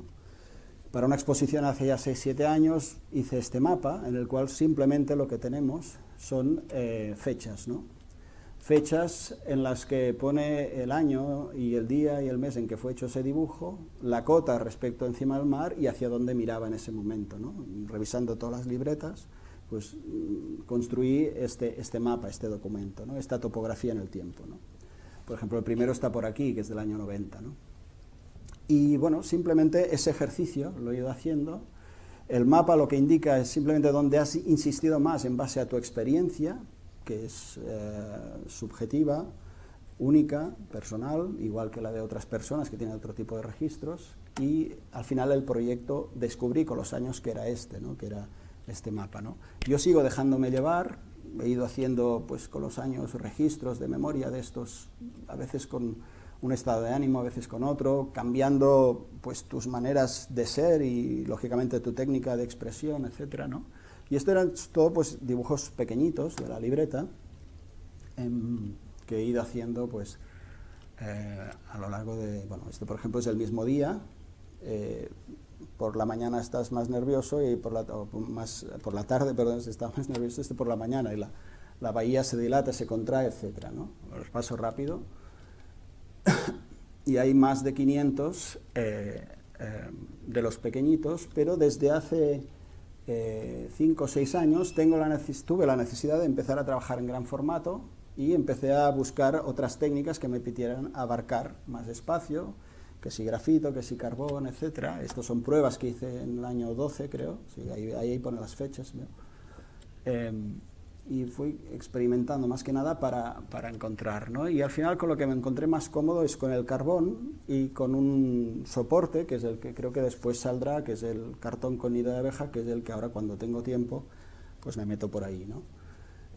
Y empiezan a aparecer estas líneas también, ¿no? Y esto tiene que ver con lo que antes mencionaba el director, que es lo que después de muchos años, ahora en enero hará 2 años, acabé entregando con mi tesis doctoral, de la cual os haré una síntesis muy sencilla, en la cual hay un espacio de reflexión propuesto ya en el año 98, cuando acabé los cursos de doctorado, que es esas arquitecturas espontáneas, reflexiones sobre constantes de arquitectura, esas arquitecturas de no arquitectos, en la que de alguna manera me interesaba el poder detectar unas constantes vinculadas con la habitabilidad. Ahí desde un trabajo de doctorado aparentemente teórico, pero al final lo que ha pasado es que en paralelo a la práctica profesional, esa tesis de esas reflexiones sobre esas constantes en arquitectura ha acabado siendo la propia práctica, es decir, he encontrado parte de esas constantes, practicando arquitectura, que es algo de lo que hemos visto antes, ¿no? Pero al final una tesis necesita un objeto de estudio concreto, teórico, de investigación, ¿no? Perdón. Y esa es la península del Cap de Creus, una topografía en el temps, ¿no? Y por eso el subtítulo, que aparece ya en el 2004-2005, con cosas que había registrado, pero te das cuenta que al final ese era el objeto de estudio que estaba escondido por ahí, aparece con una tipografía más potente y de mayor tamaño, ¿no? Esas arquitecturas espontáneas, aquí vemos Rudowski, ¿no? Con imágenes: tierra, agua, aire y fuego, ¿no? Inercia térmica, 6×6, 6 de profundidad, superficies de laminación de arroz, viento dominante en Pakistán, seco, se canaliza hacia los patios, refrigera toda la ciudad, y la protección del fuego potente en verano en esa cabaña en África, ¿no? Pero esa misma actitud es la que un 70-80% de la población mundial tiene cuando ese excedente del primer mundo, ese material sobrante, se gestiona en forma de habitabilidad con unas arquitecturas que están pendientes de registrar, de mapear, de entender y de aprender de ellas, ¿no? Es decir, lo que se llama habitualmente como asentamientos informales. No son formales, no están según la ley, no están parametrizados en unos códigos intelectuales, históricos, etcétera, sino que son espontáneos, obedecen por necesidad, acción-reacción, ¿no? Y un material que no está solo en el Cap de Creus, que nace en Siria, alrededores, etcétera, y que desde el Neolítico se ha ido extendiendo por el Mediterráneo hasta llegar pues a Irlanda y diferentes sitios, ¿no? Y el objeto de estudio, ¿no? 10.000 hectáreas, son ya los de gran formato que estoy trabajando últimamente. Vemos cómo empieza a aparecer en esta especie de elefante, ¿no? Cuando se hunde sus patas en el mar, todas esas huellas y esas rasgaduras que tiene en la piel, pues toda esa geografía humana ha estado construido por nuestra especie. Bancales para ese prepirineo occidental, transformarlo en plano horizontal en un momento determinado y volver a gestionar el agua de lluvia. Y una foto que realicé el verano después de haber acabado segundo de arquitectura, después de un incendio muy potente en agosto del 86 en Cadaqués. Y ahí pues debía tener 21 años, pues me reveló que esa experiencia de infancia, jugando y caminando por esos muros, vi realmente por esa acción del Landart, que fue ese incendio, la verdadera magnitud y la escala de esa intervención, en la que solo donde hay roca que emerge no hay intervención humana, ¿no? Eso estaba ahí, esas fotos. Yo no sabía que sería mi tesis doctoral, ¿no? Pero registrabas y nunca sabías por qué, ¿no? De ahí un poco reivindicar también ese deseo que te viene de dentro a veces a todos nosotros, esas intuiciones que algún día o no tomarán forma, ¿no? Una situación previa a nuestra especie, un mapa dibujado, nuevo, donde no hay las poblaciones, solo mantenemos la Ciudadela de Rosas como referencia a escala, pero sí que ha pasado la orogenia alpina, ha habido el pliegue, el choque de fallas. Esa topografía genera 3 tipos de pendiente: amarilla, naranja y roja, baja, media y alta pendiente. El papel arrugado ese, donde genera sus sierras, ¿no? Y que eso a la vez produce la sedimentación fluvial y el movimiento de determinada materia. ¿Por dónde? Por los recs y rieras, que es la estructura fundacional de ese territorio, ¿no? Es decir, donde esa geografía toma forma y nuestra especie la interpreta inteligentemente, ¿no? 250 kilómetros de cursos de agua en 10.000 hectáreas. Y las playas que se forman al final por sedimentación. Y detectamos en esa primera fase de la tesis, más no de análisis, sino de proyectación, entendiendo lo que hay, sin intervención, únicamente tu mirada, cómo dibujas. El hecho de dibujar es nuestro instrumento de trabajo. Con eso hacemos una prospección. Por lo tanto, este documento que no existía, con eso te estás abriendo nuevas cuestiones y preguntas al territorio, ¿no? Y ahí vemos que en Rosas prácticamente todas son de arena, que es el punto blanco, mixtas y de arena por toda la selva, y en Cadaqués, la mayoría de ellas en el Cadaqués geográfico, que es esta zona de aquí, donde empieza ya desde la Serra del Paní hacia el mar, pues encontramos la piedra local, la pasanella, una piedra de pizarra que encontramos en las playas, en lo que desde el año 98, primer parque natural de Cataluña, se denomina la parte más salvaje del Cap de Creus, ¿no? Este mapa, con este círculo que utilizamos de alguna manera encontramos un centro en Sa Perafita, 6,6 kilómetros. Sabemos que tenemos 40 kilómetros de círculo, de los cuales 30 son agua, y ya tenemos una figura geométrica para medir, para apoyarnos con ella, para saber cuánto mide esta casa y hacer comparaciones. Vemos esos espacios intermedios en forma de galerías, que son las bahías y los acantilados, ¿no? En esa relación en el límite entre dentro-fuera, entre tierra y agua. Un espacio que puedes experimentar con una pequeña barca en un día prácticamente, día y medio. Ese mapa que te indica como en situaciones antagónicas, ¿no? Si empujamos por la bahía de Rosas, aproximadamente en escala, en opuesto en nordeste, viento de Gargal, viento de Garbí, aparece el Cap de Creus. Si empujamos por de la Selva, aparece Norfeu, Golfet, etc. No es que haya habido un dios o un gigante que haya empujado y tal en épocas anteriores, sino que la experiencia del lugar te lleva a vivir situaciones antagónicas. Tú puedes ir a pescar por la mañana en el Cap de Creus y si te apetece tener sol todo el día, ir a acabar por la tarde en Rosas, ¿no? En un lugar estás descubriendo el día en un acantilado, en otro estás recogido allí, ¿no? Y si además por la mañana sopla Gargal y por la tarde Garbinet o Ponent, pues bueno, tal. Bueno, es la condición del lugar y la experiencia de la arquitectura y cambio de escala, es decir, de la arquitectura, de la geografía, del territorio, del paisaje, del interior, del exterior, ¿no? El viento y el sol, otro mapa fundamental. Una cita de Juan Luis Trillo en una conferencia, Sueño de un cartógrafo, hablaba de unos monjes en un monasterio que grababan litorales precisos que encerraban tierras imprecisas, desconocidas. Estos litorales precisos para mí me han descubierto, después de muchos años, tierras imprecisas, desconocidas para mí, a pesar de haber estado ahí, porque he intentado, algo me empujaba a que algo tenía que mapear nuevo, ¿no? Por ahí. Las primeras piedras movidas, los dólmenes, con sus estructuras, las de Seró, ¿no? Que hemos dicho, con ese murito de piedra seca y esa construcción tumular, con sus orientaciones, después volveremos a verlos, con su muro a norte a 45 grados para romper la fuerza de la tramontana y que no caiga la piedra. Empiezan diferentes culturas a mezclarse por aquí, siglo IV, siglo V a.C., los griegos. El bosque del Neolítico que llega vivo, como aquel que dice, hasta el siglo VIII. Los monjes benedictinos que llegan en San Pere Roda al siglo IX. Las invasiones árabes entre el 8 y el 13.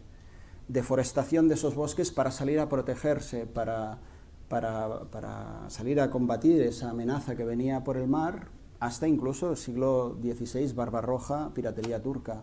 Las invasiones de los franceses, el eje axial de los Pirineos que se mete en el Cap de Creus, en la Serra de Pania y al fondo, Cadaqués a la derecha, etc.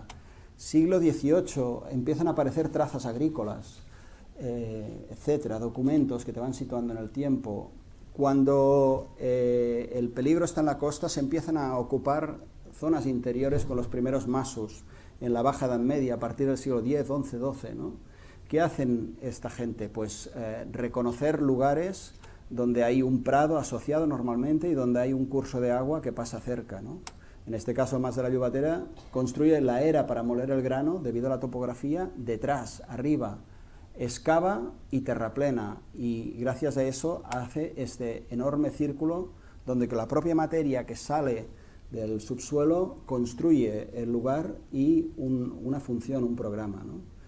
Bueno, pues toda esta gente se van situando, la tesis también recoge diferentes masus, cumplen constantes parecidas a lo de los dólmenes, como es romper el viento del norte, asociarse siempre a un prado y a un curso de agua, abrirse hacia el sol, cosas muy básicas, ¿no? Pero la necesidad obligaba de alguna manera. Y al final generan una red de puntos conectado por cerca de 260 kilómetros de caminos, obedeciendo un poco a esas constantes, el plano horizontal y el agua. El modelo que venía desde el Neolítico, un territorio entendido como recurso que perfectamente entra en equilibrio y trabaja en red. La actualidad, un parque natural virgen en el que hay 3 municipios que por el turismo han ido creciendo de manera descontrolada y que están colapsados ahora mismo, ¿no? Y simplemente 60 kilómetros de carreteras con un espacio en blanco, natural, para ir a pasear, donde hay toda esta infraestructura esperando, ¿no? Esperando, ojalá, no a la cultura actual, a otra cultura posiblemente, ¿no?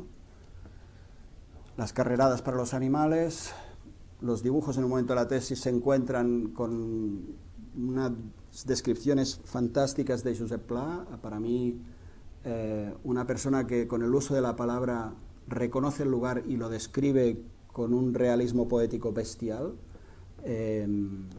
emocionante, y con un instrumento muy distinto. Nosotros tendríamos que practicar en las escuelas la memoria de proyecto, el cómo hablar de la arquitectura con la palabra, ¿no?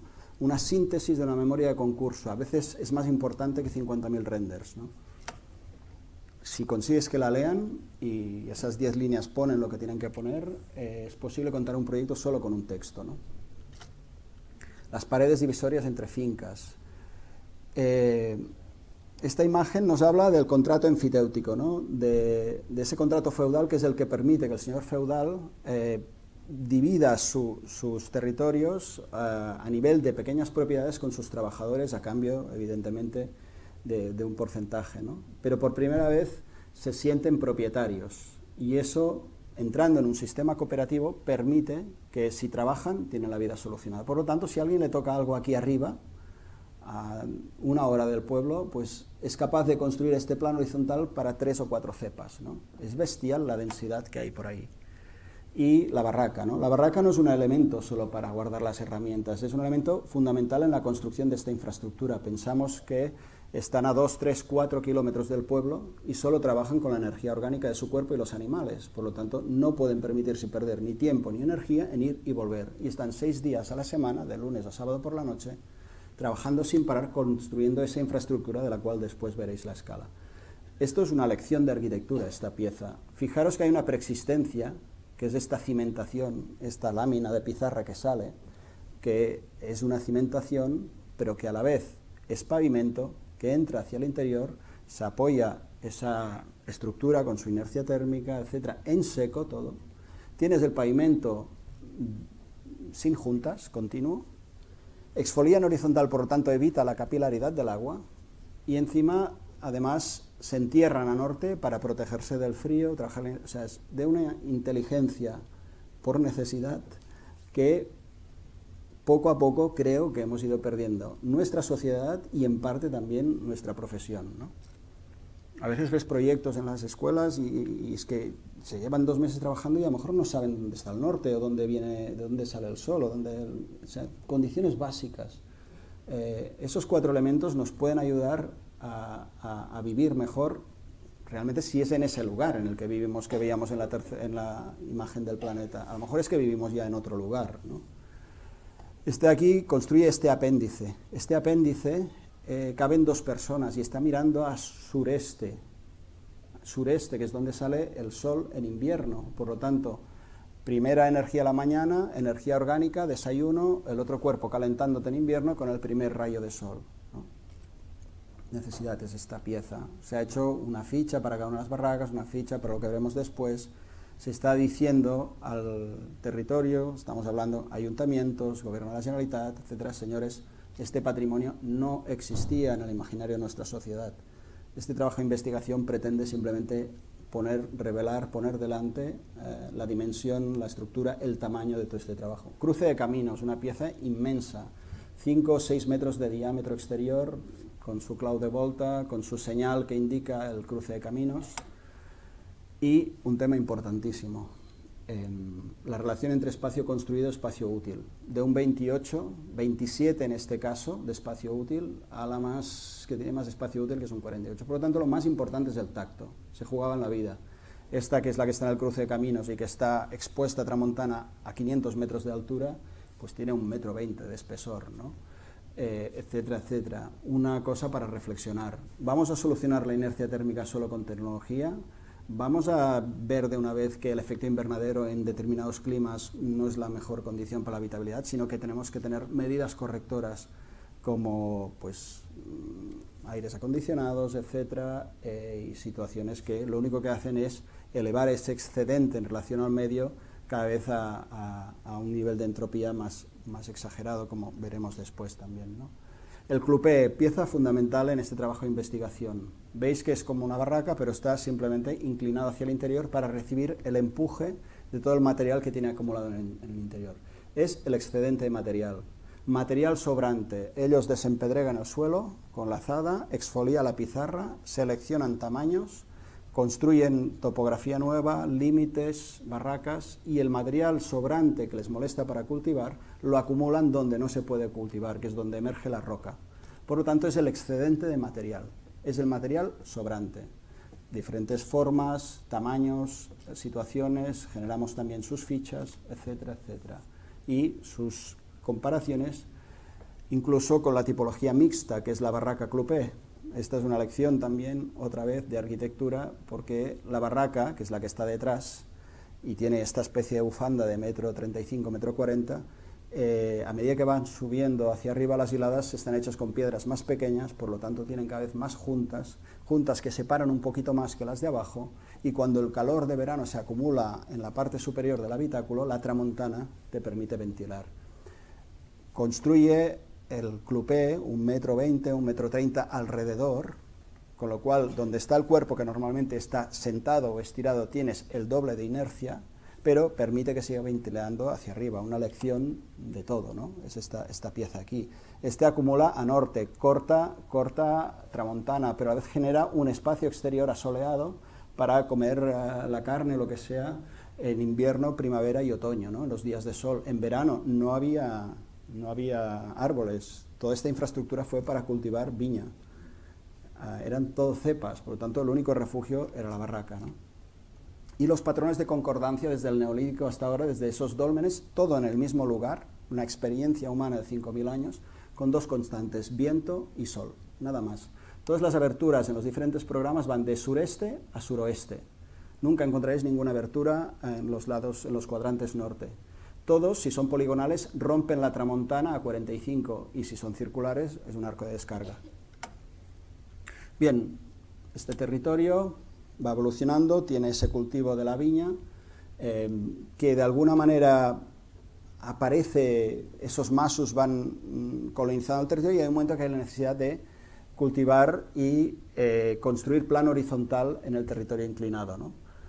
Esto es en el 17. Es decir, todo lo que veréis ahora ha sido del 17 al 19, 300 años, 10.000 hectáreas, la relación de materia movida que vais a ver, ¿no? La filoxera, 1878 en Rabós, 1880 en Trencadaqués, mata las cepas, y movimientos demográficos importantes. Algunos se van a hacer las Américas, pero los que se quedan plantan olivo. Olivo que va del 1880 hasta el 1956, que hay una gran helada en febrero que mata el olivo, pero por suerte empieza el primer turismo y el programa de pesca y agricultura se cambia por el primer turismo de los años 50. Y este es un mapa, un dibujo, perdón, mapa sí, pero a mano alzada, que hice a la directora del Parque Natural en el año 2001, ¿no? cuando tenía que hacer un proyecto de unas cavas para construcción de viña aquí, y la directora del Parque Natural, Victoria Riera, que es bióloga, me defendía ese espacio natural de flora y fauna, y yo le decía que uno de los animales más importantes de ese parque natural era la especie humana, porque era un territorio, ya se veía por fragmentos, que era un territorio completamente antropizado, ¿no? Y que posiblemente todo esto estaba lleno de estas líneas negras que vemos aquí, ¿no? Ese fue un primer encuentro con dos opiniones contrarias, ¿no? Pero otro fue con la Escuela de Arquitectura y con la comisión de doctorado, ¿no? Porque hay un momento que me dicen que un arquitecto no puede hacer una tesis sobre una geografía y menos un parque natural, en que no hay construcción, ¿no? Entonces, bueno, les hago esta pregunta, les digo, bueno, imaginemos que no se ha producido la orogenia alpina, los geólogos dicen que previo a la orogenia alpina el Cap de Creus ya tenía una forma sensiblemente peninsular, ¿no? con este perímetro, pero que tenía pues una topografía prácticamente plana, las aguas habían entrado en los aiguamolls de l'Empordà, hay un momento en que se produce la orogenia, todo pliega, se retiran las aguas y llegamos al tiempo actual, ¿no? Que llevamos pues millones de años, ¿no? Imaginemos que no se hubiese producido ese choque de placas y hubiese llegado así a nuestros días con su misma posición geoestratégica en el Mediterráneo. Posiblemente, les digo, una gran ciudad, una gran infraestructura humana se hubiese situado aquí, ¿no? Sea Emporion, sea Marsella, sea Cervera, sea Barcelona, no lo sé.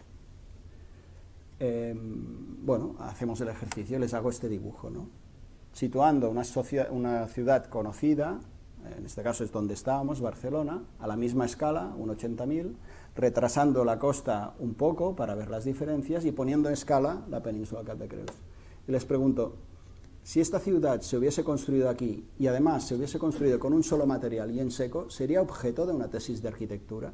Dicen, sí, hombre, claro, pero esto es un parque natural, esto es para geógrafos, para antropólogos, arqueólogos, porque hay dólmenes, alguna barraca, no sé qué. Digo, no, pero esa estructura humana, esa infraestructura, pero no con programa urbano, sino con programa agrícola, existe. Y es este dibujo que en ese momento tenía hecho solo de los muros que dividían las parcelas, ¿no? No hay las trabaseras ni las feixas, es decir, no están los bancales aquí, ¿no? O sea, esto se ha trabajado básicamente los últimos 10-15 años vía satélite y haciendo comprobaciones a pie plano, ¿no? Hacemos el zoom. Ya en el trabajo de la tesis hago esta separación o esta unión en el límite entre tierra y agua. El plano está desviado hacia la izquierda expresamente porque el plano de tierra, porque es todo, o sea, esto es condición de habitabilidad y esto también, y hay una gestión del límite aquí, y hay una estructura de este pueblo únicamente dibujando lo que hemos visto en el otro mapa, ¿no? Que son las paredes de los caminos y de las divisorias entre fincas. Y volvemos a la realidad actual, que es la que existe en los mapas de Alpina del Parque Natural del Cap de Creus y que existe en el imaginario de nuestra sociedad, que es que esto es un parque natural terrestre y un parque natural marítimo, con unas hectáreas protegidas por ley, con unos límites trazados en un papel, por razones seguramente políticas o de tamaño, de intereses de planes generales entre municipios, etc., ¿no? Por lo tanto, la abstracción nos indica que situamos tierra y agua y construcción humana, ahora vamos a hacer natural y construcción humana, ¿no? Blanco y negro. Pues después de sí el registro de parte de este territorio, que sí que está terminado, la realidad es esta, ¿vale?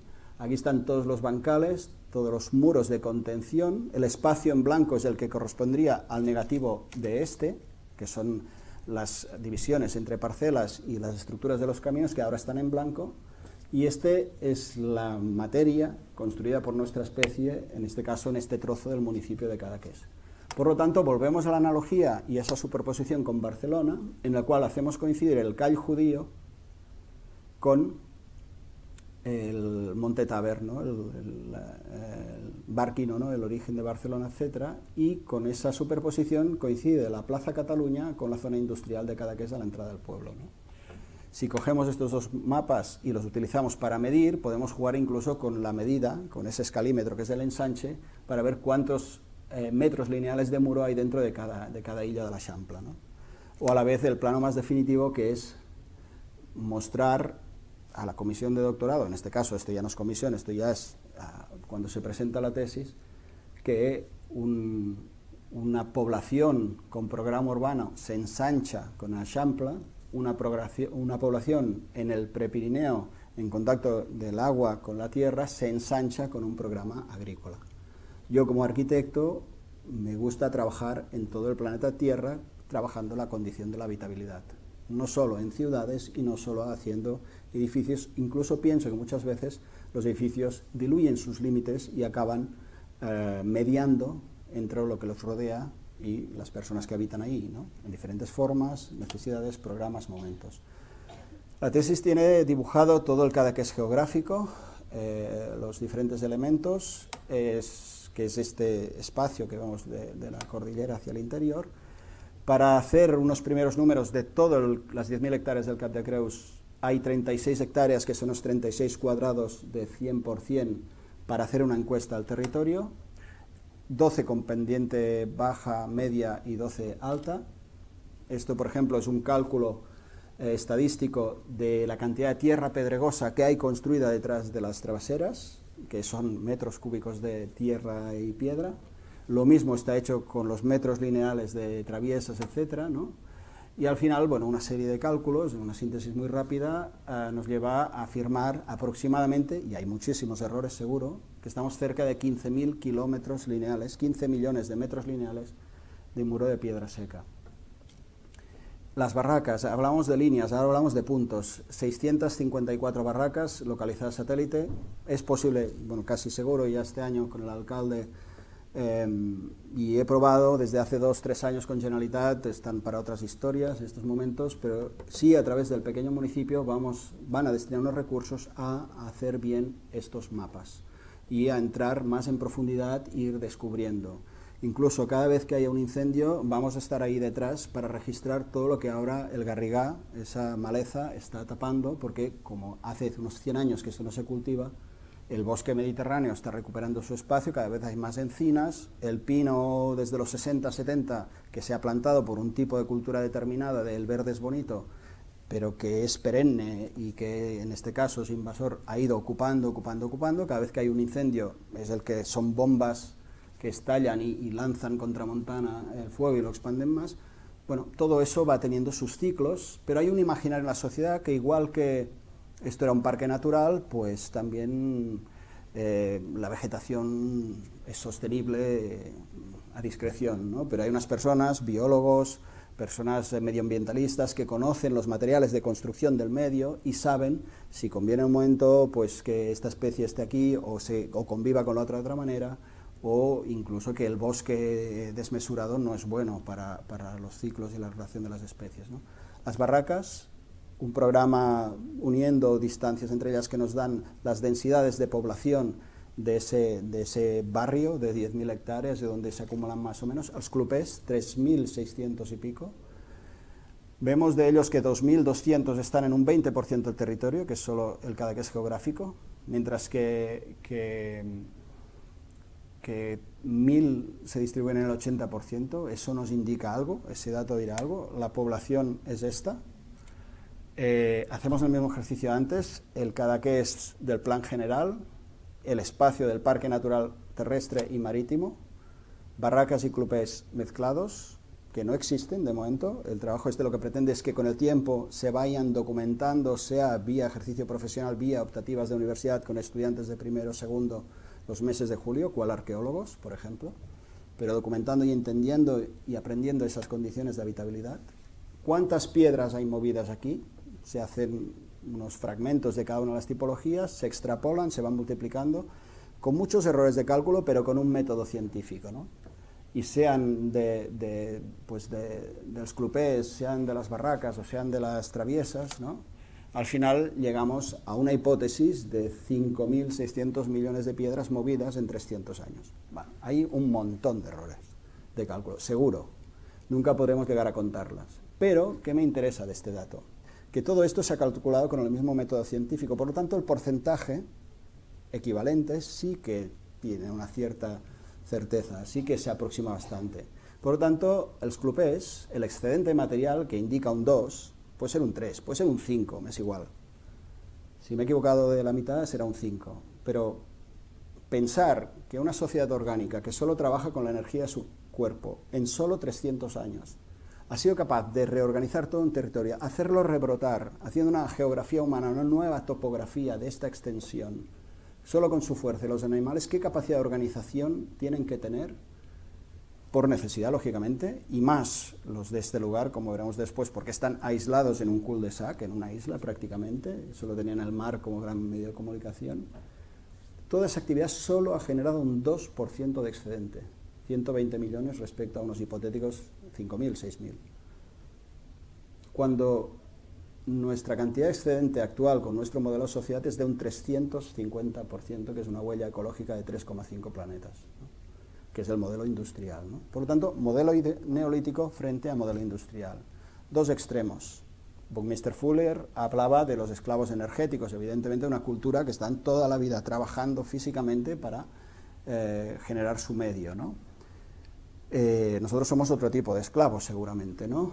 Pero que entre los dos extremos hay un momento de encuentro en el que posiblemente de aquí, de este tipo de sociedad, podemos aprender mucho. Otra analogía que nos abre bastante, ¿cuánto pesa esto? Un volumen macizo de pizarra y un volumen esponjado de un muro de piedra seca, ¿no?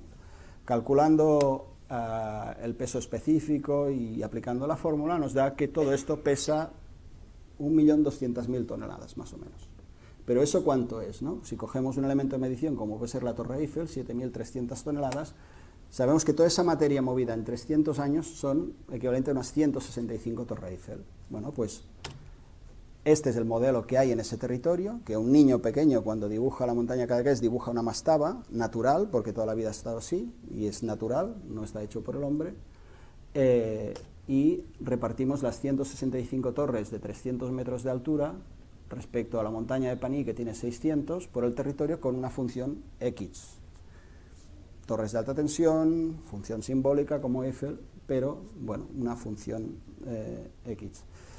Yo entiendo que este modelo entiende el territorio como un recurso, entiende el ciclo cerrado natural con la biosfera de los diferentes elementos, cierra el ciclo de materiales de una manera admirable, con un 2% de excedente solo, y este modelo es un modelo que, al menos lo que podemos afirmar, es que tiene un nivel de entropía que va creciendo cada vez más exponencialmente por la mala gestión del excedente, ¿no? Volvemos al mapa del agua y de las playas, y vemos que en la parte de por de la selva algunas de ellas son de arena, algunas mixtas, en Cadaqués pasan ellas y en Rosas arena 100%, ¿no? Recibimos las rieras caminando, de abajo arriba, arriba abajo, y nos fijamos en la llera, ¿no? en su espacio, en el cauce, y vemos que esta materia pues está ahí, ¿no? Y que esta piedra algún día alguien la desempedregó del suelo, la utilizó y en los últimos 300 años se ha ido moviendo, ¿no? Y ha ido bajando, repicando, y ha llegado posiblemente a las playas. Por lo tanto, cuando cruzamos ese mapa de la primera fase más geográfica a la tercera parte, que es la territorial, y vemos esta acumulación de materia, posiblemente de excedente de material, nos indica que precisamente por su topografía mucho más inclinada, por la pendiente que tienen sus rieras y por la condición de lugar de estar aislados, este territorio ha tenido una antropización, una carga antrópica mucho más bestia, y es la que nos ha acabado construyendo, con el tiempo como constructor, esas playas de Passanellas. Por lo tanto, el Parque Natural del Cap de Creus, primer parque natural de Cataluña, ¿no? Flora y fauna. Por lo tanto, una de las primeras conclusiones de la tesis, las otras hoy no las contaré, que son más académicas, es esta frase de Walter Benjamin, que es: no necesito decir nada, basta con mostrarlo. Esta foto nos muestra ese elemento, ese paso del tiempo, nos muestra esta arcilla, producto del gran boom turístico a partir de los 50, la construcción de todas esas casas en los 50, 60, 70, 80, 90 y su excedente material. Nos habla de una cosa muy bonita, que es los últimos 300 años, cuando esta gente iban a tope en el siglo XIX, comerciando con el sur de Francia, Italia, con el vino, y venían los barcos a buscar la carga de vino para exportarlo, iban lastrados con arcilla, con ladrillos, que al llegar a la bahía los soltaban en la bahía, cargaban el vino y se iban. Y ese lastre que soltaban también ha ido construyendo las playas.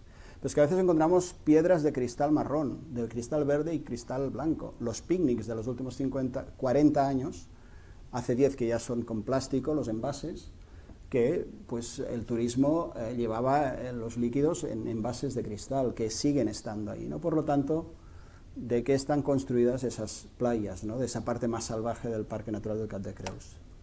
Y el trabajo lo cerraba con esta reflexión, con esta frase de Palasma, Los ojos de la piel, en el capítulo La forma del tacto, que habla de eso, ¿no? Si ahora imagináis cuando tenéis un guijarro de estos en la mano, ¿no? Pues lo expresa perfectamente Palasma, ¿no? Pulido, un guijarro pulido por las olas es placentero para la mano, no solo por su forma relajante, sino porque expresa el lento proceso de su formación. Un guijarro perfecto sobre la palma de la mano materializa la duración, es tiempo convertido en forma. Hablamos de procesos. Pere Riera, que ha sido el director de mi tesis desde hace 20 años, nos conocimos en el año 97, y me ha llevado de manera bestial, porque yo bueno, soy un tío como muy inquieto y es muy difícil llevarme por un sitio, y Pera es de los mejores docentes que he conocido, te acompaña, está al lado, detrás tuyo, y apunta, pero tú haces el acto del descubrimiento como proyectista, como estudiante, no ejerce de maestro que dice lo que hay que hacer, sino que simplemente acompaña y abre puertas, ¿no? Y en este sentido me ha llevado muy bien. Y una de las últimas aportaciones, hace 2 años y pico, medio año antes de entregar, dije, ostras, Tony, es que yo siempre he pensado que todo esto es el biberón, ¿no? Es decir, esto te viene el biberón. Digo, hombre, yo supongo que a todo el mundo le viene todo el biberón, ¿no? Y para cerrar, ¿no? De alguna vez me dijo sí, que buscase algún tipo de fotografía que pudiese expresar eso. Y encima de la chimenea de casa de mis padres encontré una foto que siempre había estado ahí, pero nunca me había fijado, ¿no? Y este es un zoom de esta foto, que cierro la tesis con este trabajo, pero después en los agradecimientos aparece esta foto, ¿no? Al año 69, 4 años, en la playa de Saconca, descalzo, acaba de caer al agua tirando una piedra y con ese elemento en la mano. Entonces también la pregunta es, ¿cuándo empiezan las preguntas, cuándo empiezan nuestras investigaciones? ¿Cómo estamos en una sociedad que posiblemente no nos permite canalizar lo que llevamos dentro ni descubrirlo? Y yo simplemente propongo una cierta transversalidad, reivindico el libre pensador, reivindico las personas que pueden cuestionarse las cosas y que de alguna manera tienen capacidad de escucha y de diálogo con el entorno, pero también entre las propias personas, ¿no? Y para cerrar esto, que es como la tercera topografía en el tiempo de esta segunda parte de la charla, que es una cosa que también llevaba muchos años haciendo y tampoco sabía por qué, aún no lo sé, pero hay parte que bueno, intuyes, ¿no? Y es esta condición que aparece en los dibujos de la calma blanca del mes de enero, de esas mimbas de Gené, ¿no? Es un momento bestial, para mí es el paraíso esto, mi formalización de un paraíso, del paraíso, ¿no?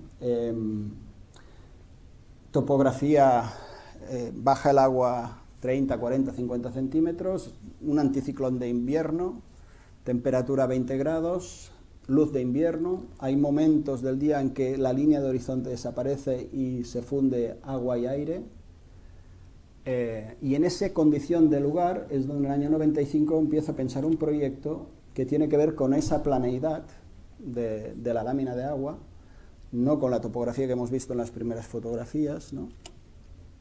Y que es una instalación encima del mar, ¿no? Y que esa instalación, precisamente por estar en el medio donde está, en ese parque natural marítimo, para entendernos, necesita de unas trazas que balicen y que generen un espacio de juego que tiene que ver con una tradición popular que seguramente, y descubrí con la tesis, posiblemente no tiene más de 300 años, porque no hace más de 300 años que empiezan a ver esas piedras en las playas, y que es coger ese guijarro y lanzarlo por rotación, deslizando encima del agua, que se hace en cualquier lugar del mundo que tienes un agua plana, sea el mar, sea un lago, y una piedra plana, ¿no? Y lo que hago simplemente en esa acción es esa experiencia individual, o a veces entre 2 o 3 personas, darle dimensión colectiva, situando pues como 10 carriles, 10 canales, con el horizonte como referencia infinita, de 4 metros de ancho, 40 metros en total, por 40 metros de largo, que son 8 divisiones de 5 metros. Hay 10 carriles, se clava una varilla en la playa y con la embarcación se lanza un muerto en el mar y se tensa la cuerda. Por lo tanto, estamos balizando ese territorio inestable, pero que justo hay un periodo de 15 días, 3 semanas, donde aparecen los menguantes y eso es posible, ¿no? Por lo tanto, el proyecto es simplemente esto, un elemento que está en el lugar, que una sociedad lo interpreta y transforma eso en un juego, sin ir a comprarlo en ningún lugar, sino que juega con eso, encuentra una condición del agua cuando tiene la paciencia de esperar cuando eso se puede hacer y juega, ¿no? Por lo tanto, las marcas que ahora dicen, bueno, y ahora lo vamos a hacer como un espacio público, una actividad colectiva, y en ese acto de alguna manera se trabaja ese límite entre tierra y agua, ¿no? Con ese lanzamiento. El balizamiento los primeros años fueron con las mismas boyas que el ayuntamiento balizaba las playas en verano, que eran estas boyas tan grandes, que las reciclábamos en invierno, me las dejaban presupuesto cero económico, o sea, el presupuesto básicamente es tiempo y energía, como los de las piedras, para entendernos, y balizábamos, era un día fantástico, el viernes nos íbamos con personas del despacho, 96, 97, 98, 99, ahí replanteábamos en la playa, lanzábamos y tal, ¿no? Lo hice 5 años, hasta el 2001, después nacieron mis hijos, y en el 2008 por ellos lo volví a reiniciar hasta ahora, que se ha hecho cada año, y ya desde el 8 trabajando con las boyas que el ayuntamiento pagó 800 euros para tener esta infraestructura ya albanada, y cada vez que vamos a en 1 hora y media lo montamos perfectamente, ¿no?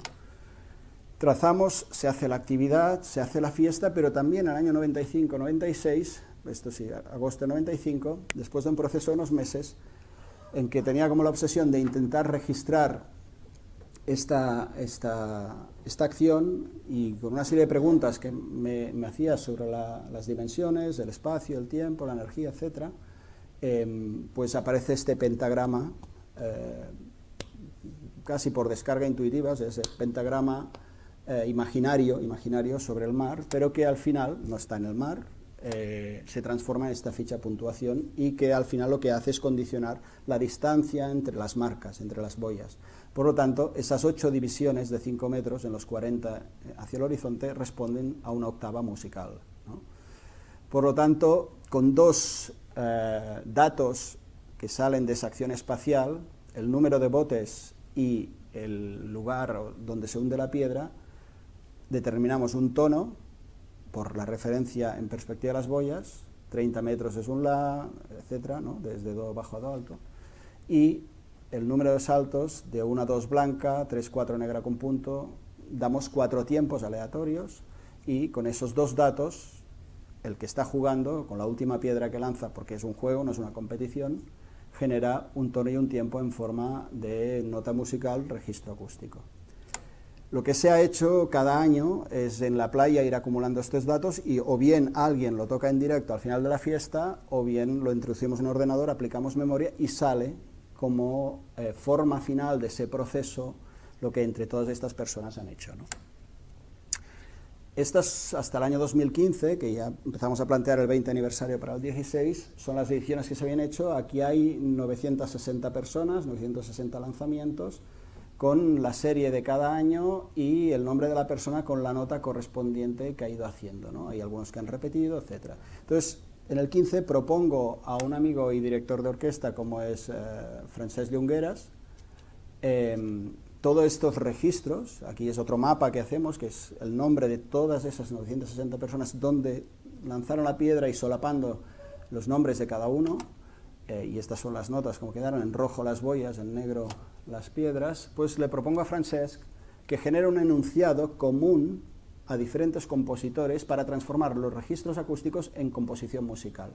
Y él da las condiciones a esos compositores, más o menos restrictivas, donde la subjetividad entra de una manera o de otra.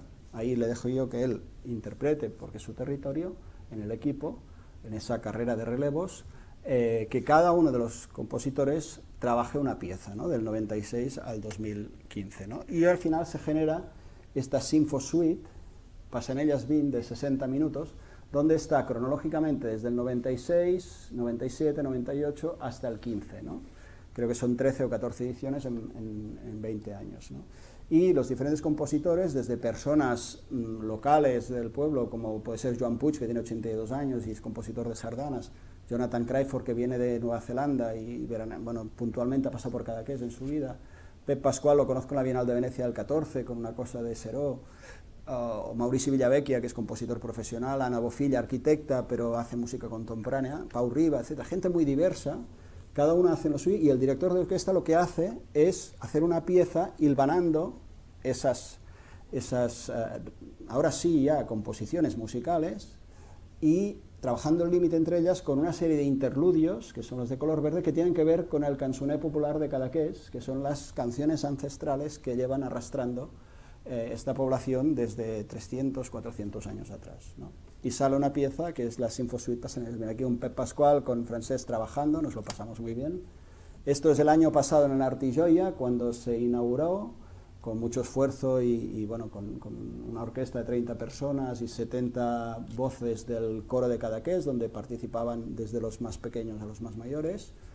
Y este año el director del Festival Internacional de Música de Cadaqués le entusiasmó la idea y el 13 de agosto se interpretó en Saconca, pero en este caso ya fue la Orquestra Internacional de Cadaqués, la Polifónica Puig-Reig, etcétera, etcétera, etcétera, cerrando un proceso, en parte, seguramente seguiremos haciendo el registro y tal, pero ya veremos, igual este año que viene me tomo un año sabático del tema este, pero bueno, ahí de momento fue un día muy emocionante, el 13 de agosto, en el que bueno, se generó esta conclusión parcial de esta historia, ¿no?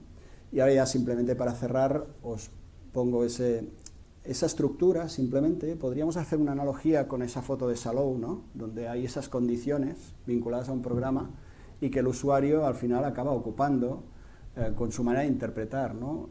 Aquí lo que sale es de una persona que coge una piedra que es determinada, él la elige, lanza. Ese día el agua puede tener una u otra topografía, porque evidentemente no siempre la misma es perfecta, y eso también afecta al resultado, ¿no? Por lo tanto, esa causalidad, causa-efecto que acaba pasando, ¿no? Es el resultado de ese registro acústico que vais ahora a escuchar con una serie de imágenes de los últimos 20 años. Es un registro acústico, no es una composición, es en crudo el sonido, simplemente se decide subjetivamente que es una flauta travesera lo que está sonando, ¿no? Pero creo que es el registro del año que hemos visto antes, el 98.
Pues ya está.